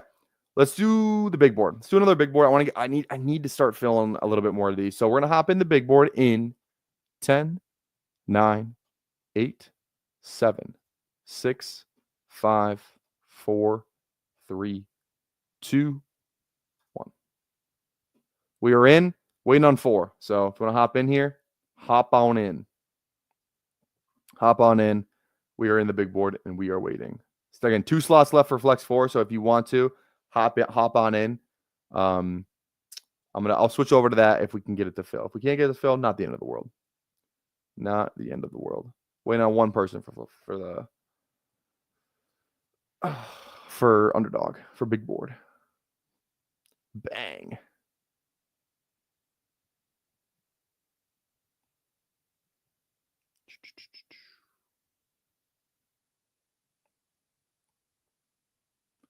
All right, we're picking at pick 6. Pick 6. Who do we got in here today? Underzet, what's going on? Vape, Green Bean, Bengals fan for life, and Thad, and there we go. Okay. Hope you guys are having a glorious, glorious Monday, President's Day. Like I said, I literally told you guys I was going to watch the Louis C.K. Shane Gillis podcast, or a President's podcast, and I'm about halfway through it, honoring our presidents. Funniest thing I heard, funniest piece of history that I heard on there today. So if you're on it, I forget his first name. Last name Harrison. He's like one of those random presidents in William Harrison. 1841, he was the president. He died in 1841. So this guy, I wasn't familiar with his game until today. So funny story about him. So he was known as His nickname was Old Granny. They kind of looked at him as like a, like he's like a geezer kind of guy. Like he was he was like, just like old, and they called him like weak and all this stuff, right? And this is like, so he got elected, and he was in office for I think about 3 months. So during his inauguration, like people are calling him a geezer, they're calling him old, they're calling him frail, they're calling him weak, like they're kind of talking shit, right? The people the citizens are talking shit about the boy. So during his inauguration, he has an 8,000 word speech at his inauguration in the rain. He's like, I'm going to stand up here and give this speech. No, he didn't. Like, he didn't have like a big coat on or anything like that. Like it was cold out. Obviously it's like in the middle of like February. So he was trying to come off as tough, right? Because everyone was talking shit, right? He gets pneumonia and dies 2 months later, which I don't want to laugh about one of our presidents dying, but it's kind of funny. Again, 1841. I don't think this guy's family is going to haunt me.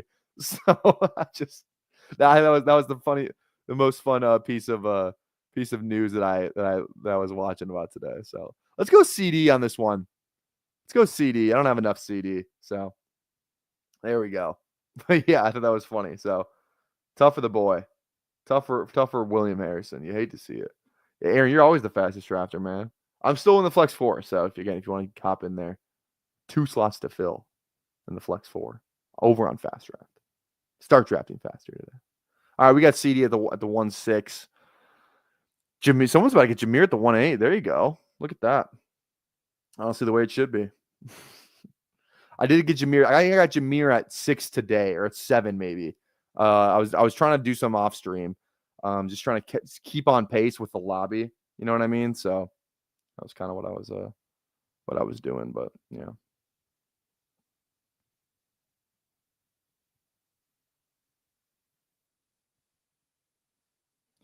So yeah, BTJ at 9. This middle tier, I feel. Does anybody feel like the first round's like better this year? I feel like I'm like hyped up about the first round. Like there's no like I had like my big fades last year. Like in the first, like Puka was the big one. I feel like I'm not really fading anybody in the first this year except Gibbs. Maybe Gibbs is the only one. Just because I don't like him at pick 4, which is where he normally goes.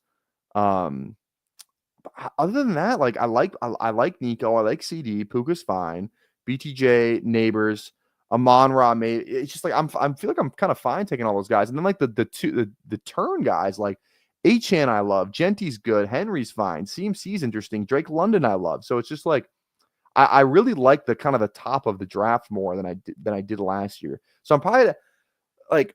I don't like just, having 8% of every player. I feel like I do need to have my stands. Maybe that'll change more after free agency and after the draft because I do kind of like having the stands. That's what makes best ball fun. It's like, I like to be a drafter. It's like I like to have my takes. I'm a player takes drafter where it's like I'm not scared to have 20% Bowers. I'm not scared to have 20% JSN, and it's like, yeah, is it scary? It's like, yeah, of course it is. But it's like, I don't know. It's just, it's fun to do. So.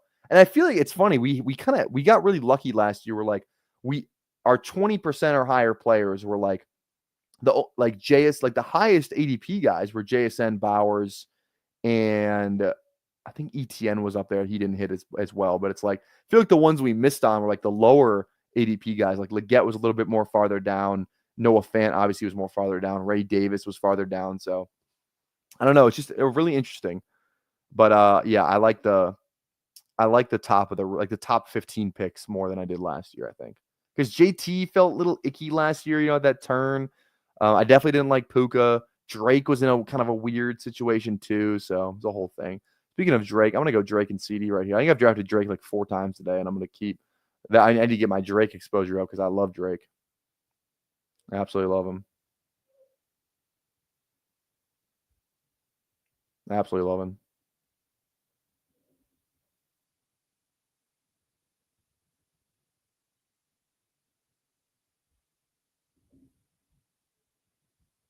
Sorry. Give me 2 seconds here. All right.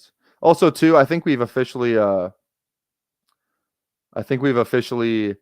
sub goal so I will do a 24-hour live stream if We hit 1,500 subs. That's the number.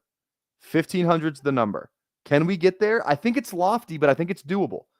We're about what, 615 away, and we kind of gained like 615 around. We kind of gained around six. I think we got like, because I think I started when I started streaming, we had 395 subs. So I guess it's a little bit more than last year. So I'm expecting a positive sub inflation or regression, whatever the word you want to use, for this year, I guess. But yeah, 1,500 is the goal.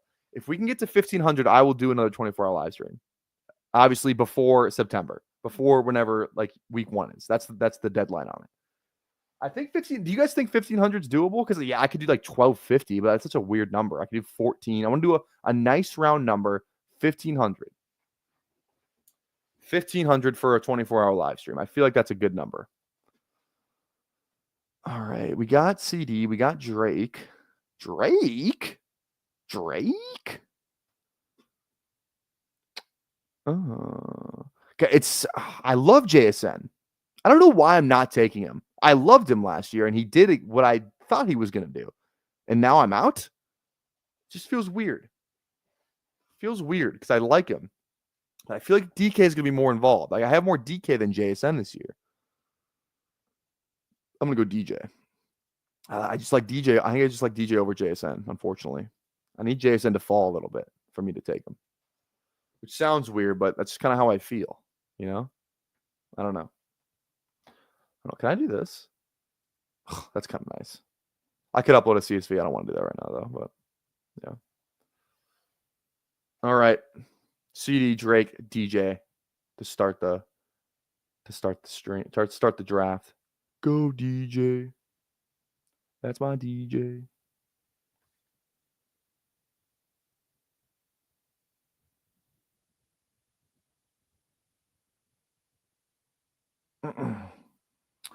How can you be in on JSN at that cost and out on Lad at his? I just said I wasn't in. I'm not really in at JSN at his cost. I feel like I would have taken him if I was.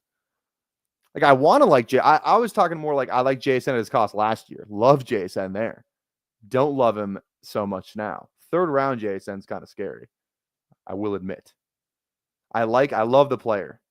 Love the player, but man, 3rd round is because you're looking at DJ Moore, who could like be a certified alpha in his offense. So I don't know. That's just me. What do I know? What do I know? What do I know? All right. Let me get the board open here. Excuse me. There we go. So don't go down with me. Go DJ. That's my DJ. Doom, doom, doom, doom, doom. All right. 36 of you in here right now, so I appreciate you guys. Appreciate you. Again, tap that sub, tap that like. We are currently at 33 likes. Let's get to 40. 40 by the end of the draft. If we can get to 40 by the end of the draft, is the goal, I think. Okay. Day 25 tomorrow, man. It's crazy. We've already been almost streaming a month consecutively.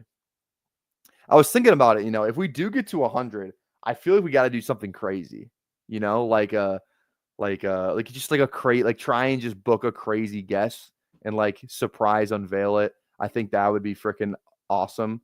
Just like oh shit, that's that's Matthew Berry's music. Not that we would ever get Matthew Berry, but you know what? What's the shame in a Hail Mary DM?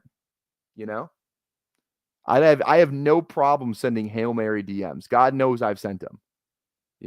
So I don't care. I'll send that. Yeah, I think that's the goal. If we can get to 100, I'm gonna try and book like a crazy big guest. Again, a lot easier said than done, but even doing the 100 is gonna be a lot easier said than done. So I wanna maybe I just like DM like Josh Norris or something from Underdog, something like that. Hayden Winks. That would be crazy. I feel like that would be a crazy guess. Smith here is fine. Flowers, Rice at Dunes, at Dunes. I want to go Flowers. I don't know why. I don't know what possessed me to do that, but I want to go Flowers. I like Zay Flowers. I like his game. He got game. All right. Who are like the notable wide receiver free agents? We talked about the running backs last draft. Diggs is the high one. Higgins we talked about. Keenan, Amari Godwin, Deontay. Hopkins is a free agent. Hollywood we've talked about. Anybody else that's like notable? Not really.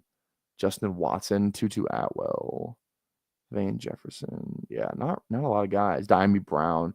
The commies are in a really interesting spot because as of right now, Noah Brown, Diami Brown, and Olamide Zaccheaus and Jamison Crowder are all free agents. So it's like, yeah, they might re-sign one of those guys, but I just like it feels like they could be like, like a sneaky wide receiver, like Hopkins goes there, something like maybe they can get Godwin to somehow go there.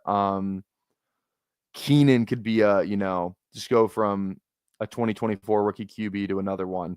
I think that Marquise Brown, same thing. Like I feel like they could be pretty involved in the free agent cycle. You know what I mean? I feel like that would be interesting to watch. Cooper is another one, exactly. Yeah, can't complete a Hail Mary if you don't throw it. Exactly right, Chuck E. Cheese. Metafet, call me Mr. Chase That Cheese. You know what that's from? I think I've said that on stream before, actually. Boss Mandela, who knows? You guys like my poll today? I thought that was fun. I laughed when I made it. Have you dropped a like for the culture? Yes, Migos. No, who are the Migos? 8% of you don't know who the Migos are. Drop a like for the culture. I don't know why that made me laugh. That just might be my poll thing from now on. I think that's funny. Drop a like for the culture. Made me laugh. Come on, and drop.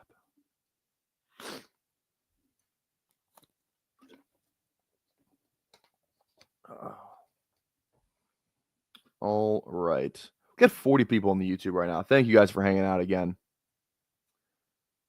Thank you for hanging out with us again.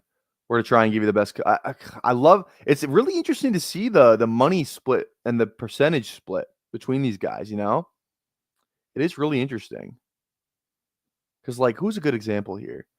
Like, I got 6% Adams, but I have more money spent on CD, where I have 4%.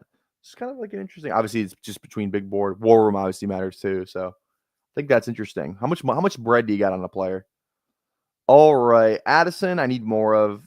Adams is fine. Pickens could go RB here. I don't mind Kamara. Ooh, this is a tough decision right here. Let's go Addison on this one. If he gets suspended, whatever, he's my wide receiver 5. We'll go wide receiver heavy on this draft right here. So I'm down with it. More than down with it. Like it. Ugh. I don't know where you guys are living at in the country, but school got pushed back 2 hours for tomorrow because it's going to be -16 at 7 a.m. tomorrow. Sheesh.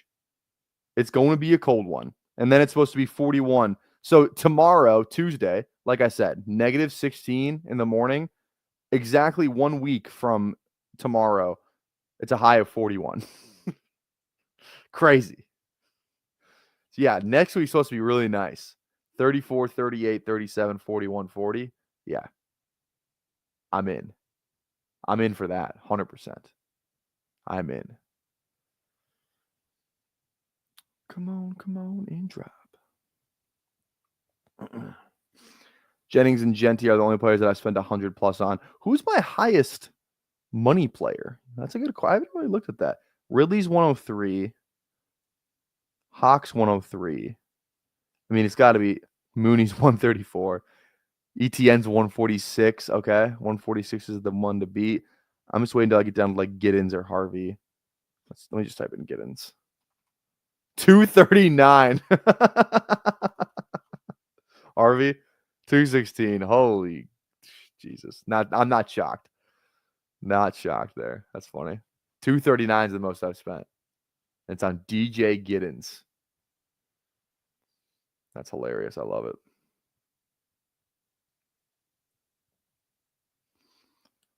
$206 Martinez. Love it. There you go. Again, if you're like I said, if you're new, you're like, how do you get these exposures on the screen? How do you get your money to see on the screen? Look no further than bestballoverlay.com. Link for that is in the description.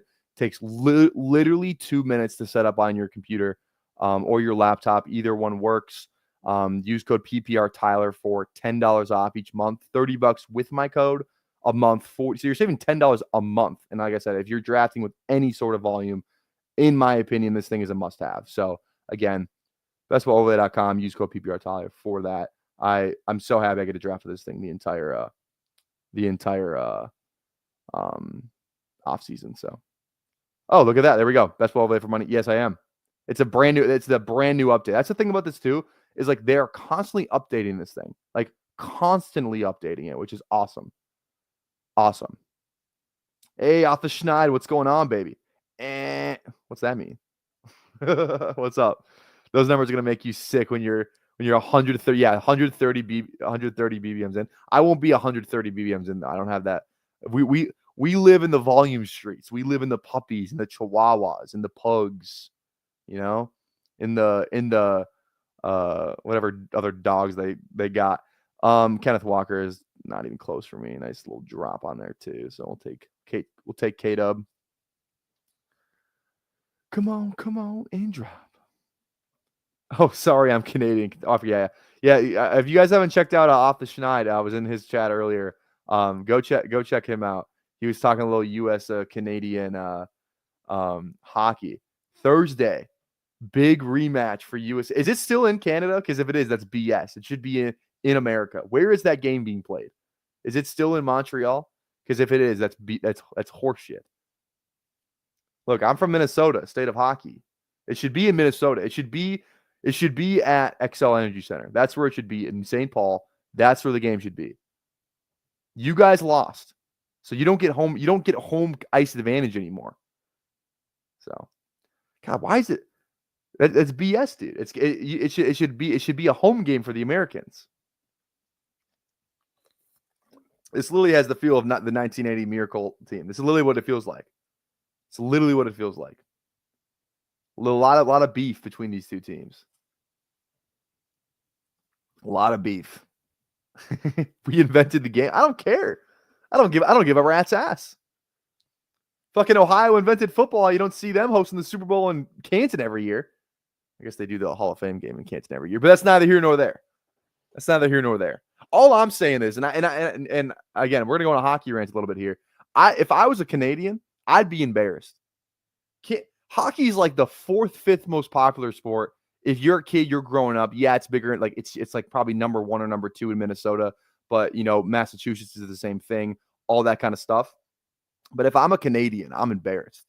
It's the number nationally. It's like the number 4 and number 5 sport for people in America to play. In Canada, it's number 1. You're getting beat at your own game here. Imagine if LeBron James practiced hockey. You know what I mean? That's kind of what I'm going for. All right. Yeah, I'm in on Tracy. I'm in on Hawkinson. I got the Minnesota thing going, so yeah. The translation of is, hello, my friend. How are you? I am well. Let's play hockey. Fair enough. Yeah, MDS gets it. He's pretty much living on the border. So yeah, he pretty much lives on the border, so, of Minnesota and Canada.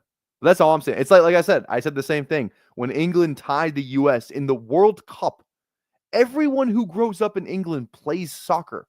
That's all they play. Soccer's like, I think there's more people that play hockey. Like, hockey's like probably bigger than soccer is. And we fucking tied them. I'd be so embarrassed if I was from England. That's all I'm saying. I almost said that in the Fantasy Sanctuary chat today, but I didn't want to get roasted.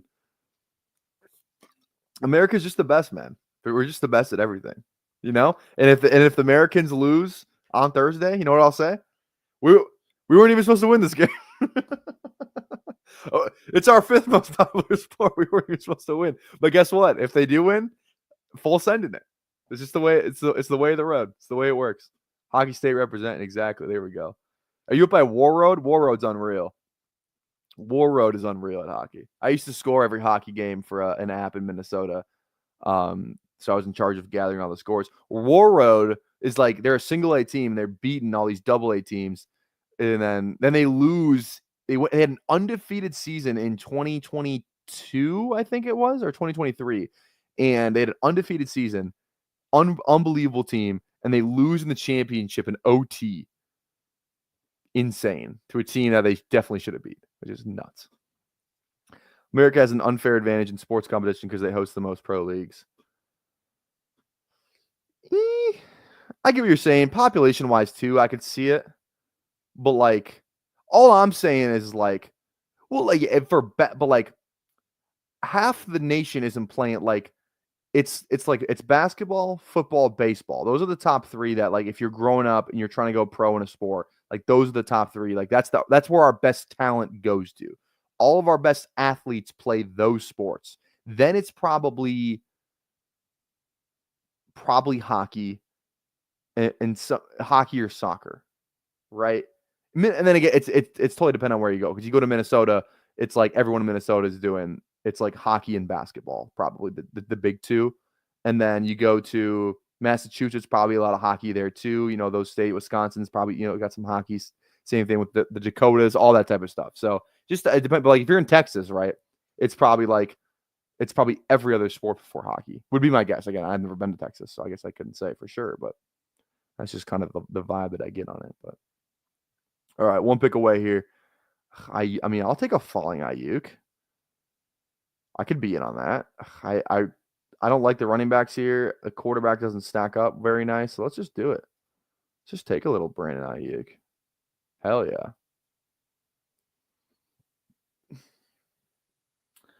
We got a crazy receiver room now. We got 6 receivers. CD, Drake, DJ, Zay Flowers, Jordan Addison, Brandon Ayuk. That's crazy. Yeah. Rivalry is great for dude. Like I will say, like I'm not a huge hockey fan. I'm not gonna act like I know like everything there's to know about hockey. I went to Minnesota Duluth, so it's a huge hockey school. It's our only D1 sports. And I was kind of in. I worked a couple of hockey games. My high school was really good at hockey. We won the state championship when I was in high school, so I went to those games. But I'm not like NHL wise, like I don't follow it really as much. I'm a very casual fan. But I will say, like, there's not many other like hockey's doing everything right. It sucks that it's not a bigger sport because like I feel like the league is doing like it's like why do we have an all-star thing when we can just do this? You know, it's like the NFL, the Pro Bowl sucks, you know, NBA, and like the NHL went head to head with NBA All-Star Weekend and absolutely dominated them. Absolutely. I don't know what the ratings are. I don't know if you can look those up. But the NHL and hockey as a sport dominated the NBA. Dominated any other sport. It was the biggest thing that anyone was talking about that Saturday night because it was like it's a real game. It's a great storyline. So it's huge for the sport. Huge for the sport. I 100% agree on that end. So yeah, I feel like hockey as a league is, you know, I mean, and it's a great product too. Hockey's like a really fun sport to watch, you know? Like I guarantee you more people want to watch hockey than they watch baseball. You know, like if you sat someone down like, hey, let's watch hockey, like it's electric. And I feel like, you know, I don't need to go QB here. I'm going ETN. I'm going with the boy. I don't need Purdy and Ayuk. That's not a stack that I absolutely need. So we're gonna avoid it for now. Yeah. Throw a few Donnie Brooks in the mix and people will come. Yeah, the 3 fights in 9 seconds is crazy. It's like I think it was good that happened because it was like it's like the 3 fights in 9 seconds that immediately goes viral. So then it's like it goes viral on Twitter, goes viral on Instagram. You get the notification from like any major news outlet if you get notifications for it, and then it's like, okay, now I need to turn on the game. Like that was the best possible scenario for what could have happened, and then you get the whole politics mix in it too, where it's like, you know, Canada's booing the US is pissed, Canada's mad at Trump, like the whole, like, and it's that game had so many layers, and it's going to have even more layers on Thursday. It's for the championship. All the same stuff still exists. You know, it's still like, it's probably going to do better ratings wise than the first game. Like at least the build up to it. Like I'm not gonna lie, I didn't even like. I knew they were playing that night, but like I wasn't locked in. I wasn't watching it live when the fights went off. But then guess what? I heard about the fights. I turned on the game. So yeah, who won the fight? Well, there was 3 fights, 3 separate fights. The last, I feel like the Kachucks were kind of, both of the Kachucks were kind of a draw. And then the last one, I forget. I don't even know half the players. The smaller guy for the U.S. was fighting like a fucking defenseman from Canada. He was giving up like 6 inches. He kind of got rocked. Not gonna lie, but he held his own. It looked like a 5'11" guy going up against like a 6'5" guy. So yeah. So I'd say maybe even Canada maybe won the fights. It was a little close, but like the U.S. initiated the fights. Like that was like the whole big thing. You boo our anthem, we're gonna beat. But it didn't even sound like it was an anthem thing because it sounded like they were like the Kachuk twins were like the brothers. I don't know if they're twins. Were like they the Kachucks were like they made the plan in the group chat. They're like we're just gonna fight these guys.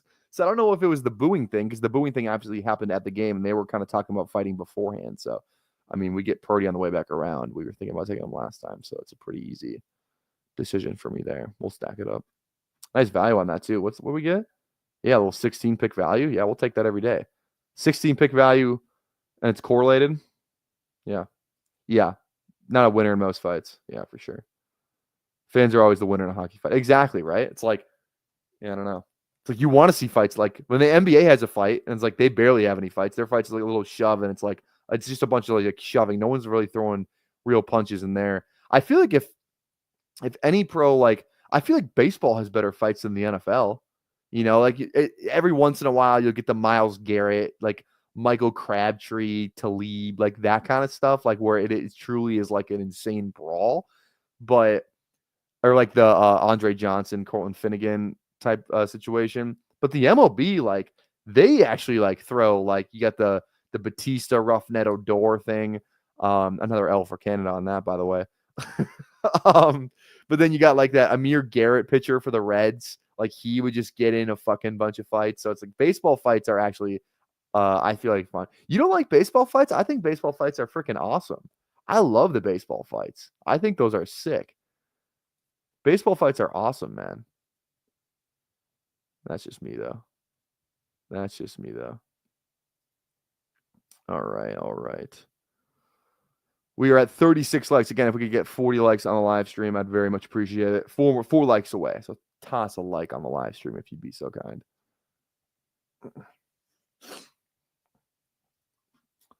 All right. 2 picks. Okay. We got a very like kind of a balanced build, but we definitely need more RBs in this room. I think Spears is a fine click if we're gonna go RB. We'd also have like a lot of QBs we could stack up here too. We have a Dak thing. We don't have a Lawrence thing. We have a Dak thing. We have a Penix thing.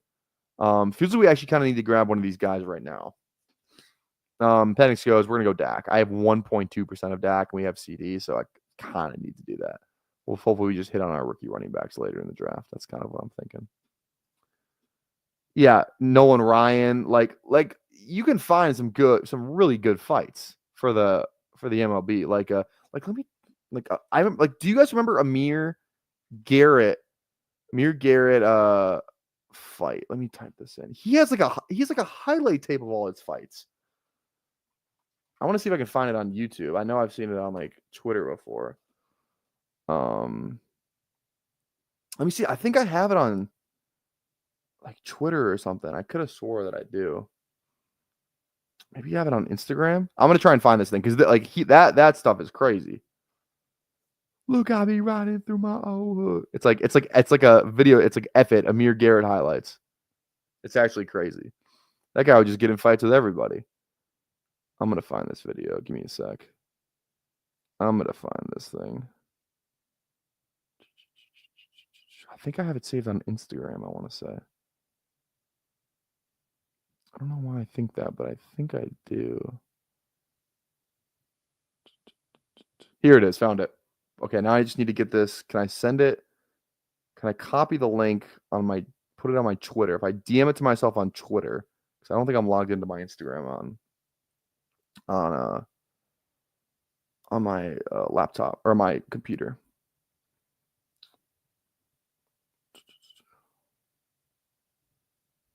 Can I not DM things to myself?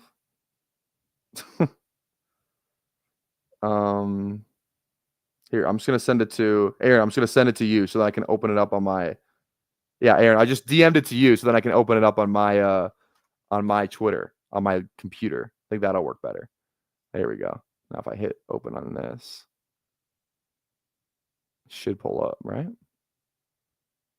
I gotta log in. I don't think I have to log in. Yeah, I don't. Here we go. I can't even open up the full thing. It's kind of stupid. That's whatever. Okay. We're gonna pick here and then I'll show it. Yeah, Odor straight cold clocking. Yeah, Joe, that was crazy. That was crazy. Because that had layers to it too, right? Where like Texas or Joey Bats freaking pimped that home run in the playoffs, and then like the next year Odor just clocks him. Lays his ass out. Dowdle's a free agent. I don't know if I love Dowdle. I think I'd honestly just rather push up Samson if I'm being honest. If anything, let's push up Samson. All right, let's watch this thing. Here we go. Let me refresh it. Here we go. Y'all ready?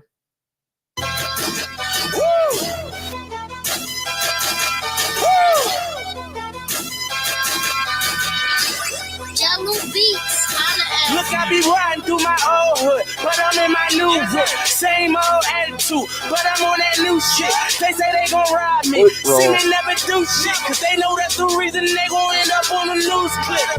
Audemars on my wrist, bust down. We popping bottles like I scored a winning touchdown. That was but this is the big fight right here. The Pirates one was huge. He like I gotta find that. Yeah, let's do this. Because that Pirates fight, it was crazy. Here we go. I think like serious conversation going on right now, and Garrett is hot. And now there's some serious chirping coming from the Pirates dugout. And now Garrett's on his way to the dugout. He takes on the entire team. Dude, look at it's like only him. Like this, like I feel like this is more electric than any like NBA NFL fight. Like, dude, he runs over and he's the only guy here. Like, dude, that's a badass. And he's punching, dude. He comes in swinging. So, yeah, you gonna take this left. You gonna take this left, brother. You gonna take this left hook. One more time. Bang! Maybe like a replay of it. This is the full fight, but is there like a replay of what happened? Because I want to see. Oh, Yasiel Puig was on that Reds team. Yeah. I want to see. Can we get a replay? Come on, that's it? Oh, that's no fun. I wanted a replay of like the initial fight. Okay, here we go. What do we got? Corum, Dowdle, Gordon. We love Gordon. We don't have any. We do have Samson already. I don't care, dude. I'm going Gordon. I just think he's good. If I'm right on Gordon, this is a team that I want to be right on Gordon with, where my receivers are stacked. Where like Gordon could really be helping out this lineup. So, yeah.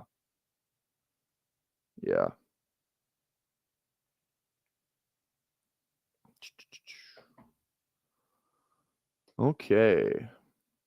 Trick the bitch about her salon. All right, get the board open here. I like this team so far, though. I mean, Purdy, Dak, K-Dub, ETN, Samson, Gordon. Then we got our receivers are loaded. CD, Dak, Moore, Flowers, Addison, Ayuk, and then even Hawkinson, who I just love at tight end. So it's like a balanced team. We're not really like lacking in any position. Like maybe I'm just a little, rose-colored glasses on these rookie RBs that I have, but in ETN for that matter too. But I feel like we're kind of fine, We're kind of like a 0 RB build. Maybe not true 0 RB, but like definitely like, I don't know, whatever you want to call it. Harvey going in round 13, Thad. Come on now. You don't got to push him up that high. Thad. Maybe you didn't think he was going to back to use, which I can respect. But come on now. What are we doing?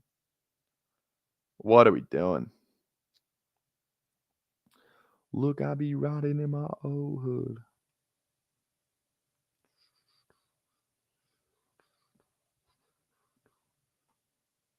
All right, who could be another QB for us on this team? JJ's gone. That sucks. JJ's gone. Penix is gone. Cam Ward, maybe. I feel like we're fine with 2. I probably want 3 on this build. Like I said, if I'm doing like pocket passing stuff, I usually kind of want 3. If I have an elite runner, any of those top 6 guys, Daniels, Allen, Hurts, Lamar, even Kyler to an extent, like I'll go 2. But when it's Purdy and Dak, like they're not running that much. Like they can run a little bit, especially Purdy. I feel like he runs more than people realize. So I'm probably thinking at least one more QB. Maybe we wait though, because there's 2 guys I'm looking at right here. Algier and Fields. If Algier goes here, I'm gonna go Fields. But if Algier doesn't go, I'm gonna go Algier. Because we're looking for upside in this RB room, and there's no one that has more upside than Tyler Algier. Yeah, let's go Algier. Love it. Love it. Love that. Yeah, I like this team a lot, actually. I really like this team.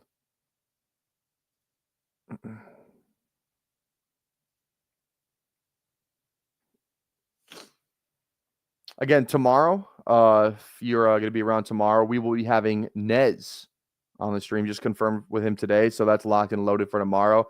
He's going to be on at, is it 7? I think 7 Central or 8 Central. Give me a second. I think it's 8 Central. He is coming on 8 p.m. Central. 8 p.m. Central is when Nez is coming on, so that'll be the stream for tomorrow.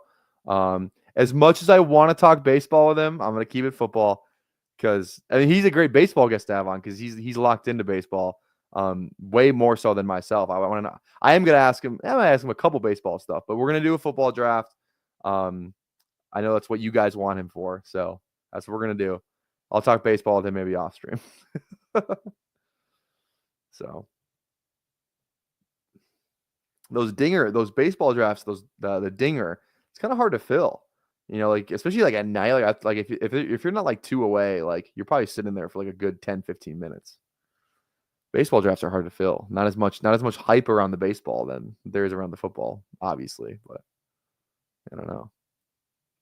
And I sucked.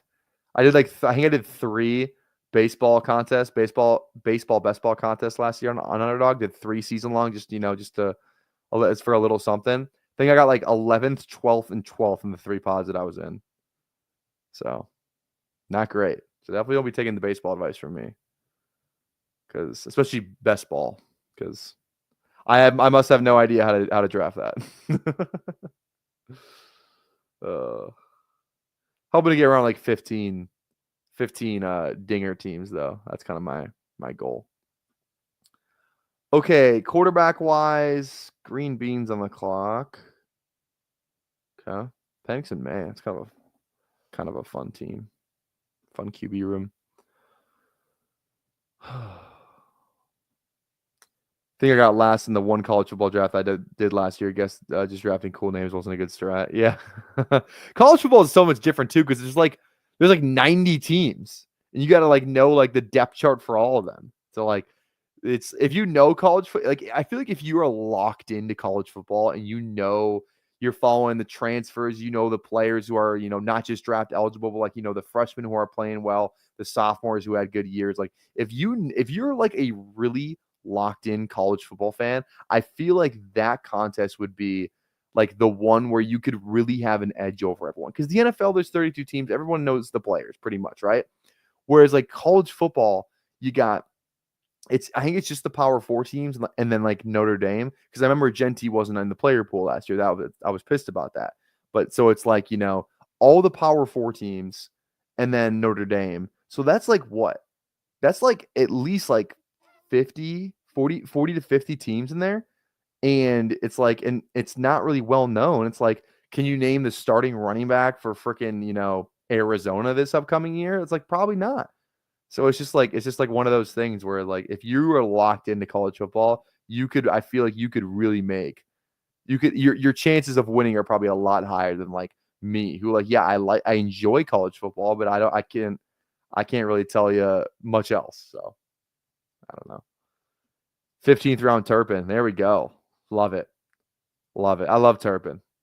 Obviously I didn't draft him, but Turpin's such a fun. He's like a, modern day Devin Hester, but like poor man's Devin Hester, obviously, but definitely the best returner in our game, right? I feel like that's not really up for debate. Turpin's that kick return he had this year where he hit that spin move, like that's like some Madden shit. That's like literally like a Madden like spin move, and then the defense just parts and he's gone for like 100-yard touchdown.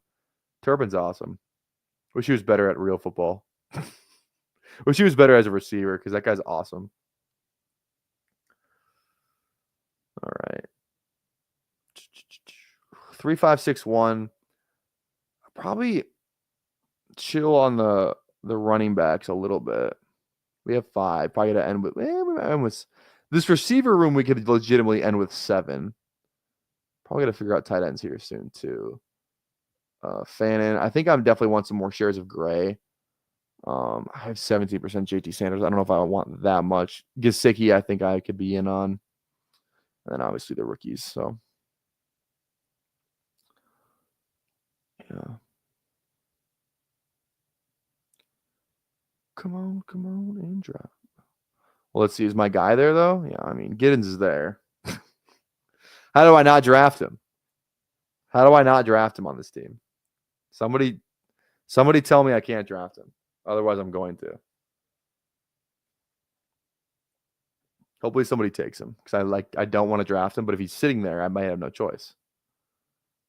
If Fannin and Giddens go, I'm not going to lie, I'm going to be kind of salty. I'm going to be a little salty if they both go. So.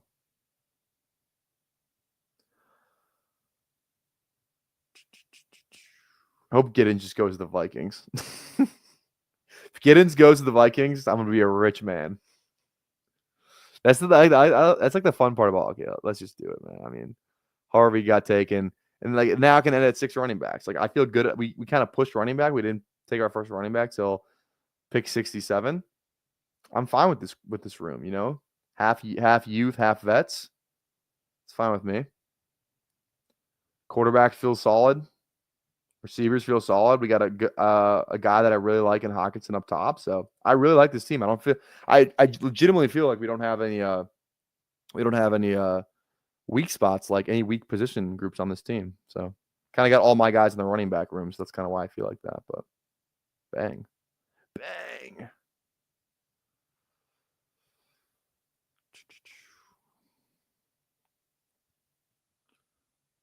Okay.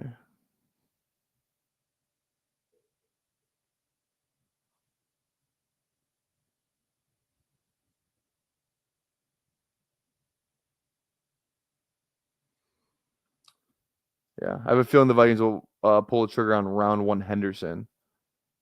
Hampton would be sick. Hampton to the Vikings would be awesome. That would be so sick. I would love that. Yeah, I feel like though, yeah, the running, I don't know. The running backs that I want to have a good amount of Hampton because I think the tier, like the difference between him and Genty, I don't think is like that far off. I think Genty's in a tier by himself, but I think Hampton's like a great running back in his own. So, Noah Gray. If Kelsey's back, that's an awful pick. But if he's not, I'd rather just go. Just take a chance on Arroyo. I think. Yeah, let's take a chance on Arroyo. I guess Gray. I mean, he kind of had a good season with Kelsey anyway. Maybe I should have gone Gray there. I'm kind of regretting it. I think I should have gone Gray. Kind of regretting that I didn't.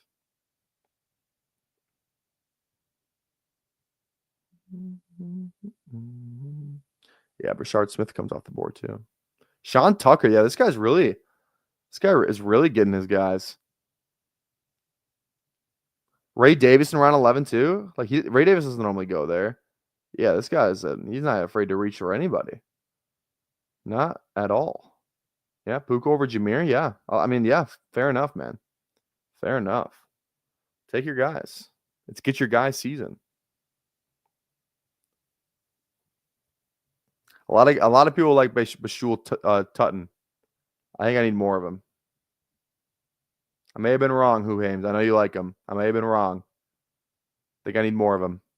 Seen a lot of love for him from people that I respect in the community. So I might have been wrong on him.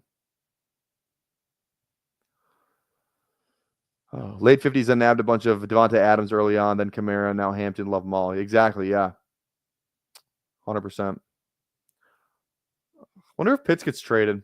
Report today out of our boy JMB. If you don't know who JMB is on Twitter, he's like a Falcons insider, but he's like the most unhinged guy ever. Like he has really good information about the Falcons. He's got a source in the front office that texts him everything, and he just simply copy pastes the text and tweets them. But he's also like insane. I tweeted about it. So he's a must follow if you're a Falcons fan or you just want Falcons content. His information is good, but he as a person is crazy, which I love. But he tweeted today that the Chiefs reached out about Kyle Pitts if Kelsey were to retire. It's kind of interesting there. Kyle Pitts is a Chief. That seems like a Chiefs ass move, you know? Feels like a Chiefs ass move. All right. Yeah, I would be definitely in on Tolbert right here. With this drafted though. Yeah. Yeah, dude, this guy, man. Oh my goodness. I don't even know who Xavier Smith is. I don't even know who the hell that is. Damn. Crazy. You guys know who Xavier Smith is? Does anyone know who that is? Because I legitimately have no clue. Legitimately no clue who that is.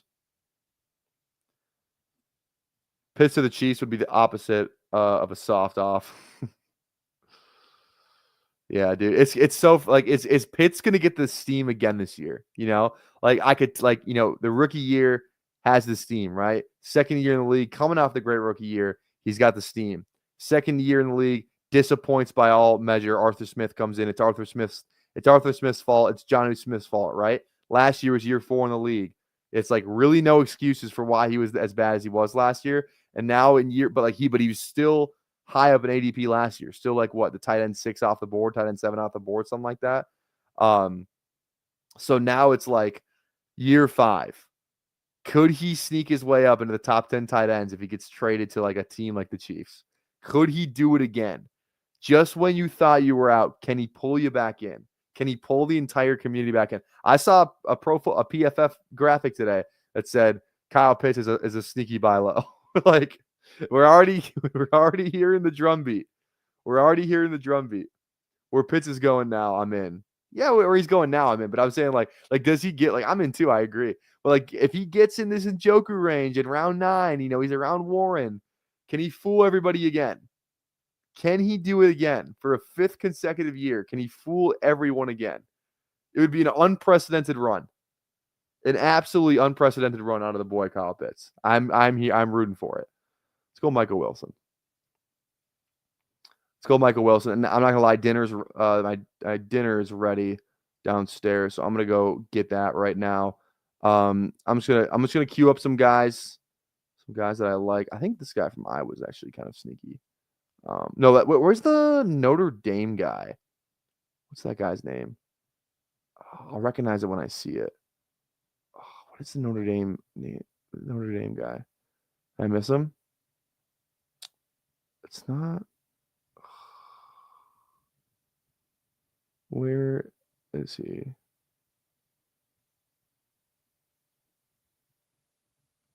What can you do? Eric All. He tore the ACL though. Not in. All right, we'll queue up some other guys too.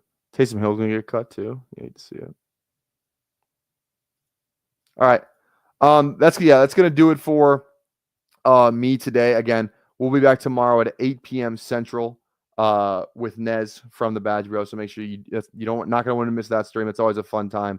I feel like I owe him a Steelers, Pickens Fields edit every time I see him. So I'll have to find one for that. We'll play that. It's he's Steelers fan. Maybe we'll find like a Paul Skeens edit, for that one. That'll be a fun time. But again, thanks for everyone for hanging out today. This is an awesome stream. I really enjoyed this one. Again, shout out to Lucas. Make sure you go follow him. Links in the description for his channel and his Twitter. And make sure you toss a sub and a like on this channel as well. I appreciate the hell out of you guys. We're going to see you tomorrow, 8 p.m. Central sharp. Be there or B Square. Peace.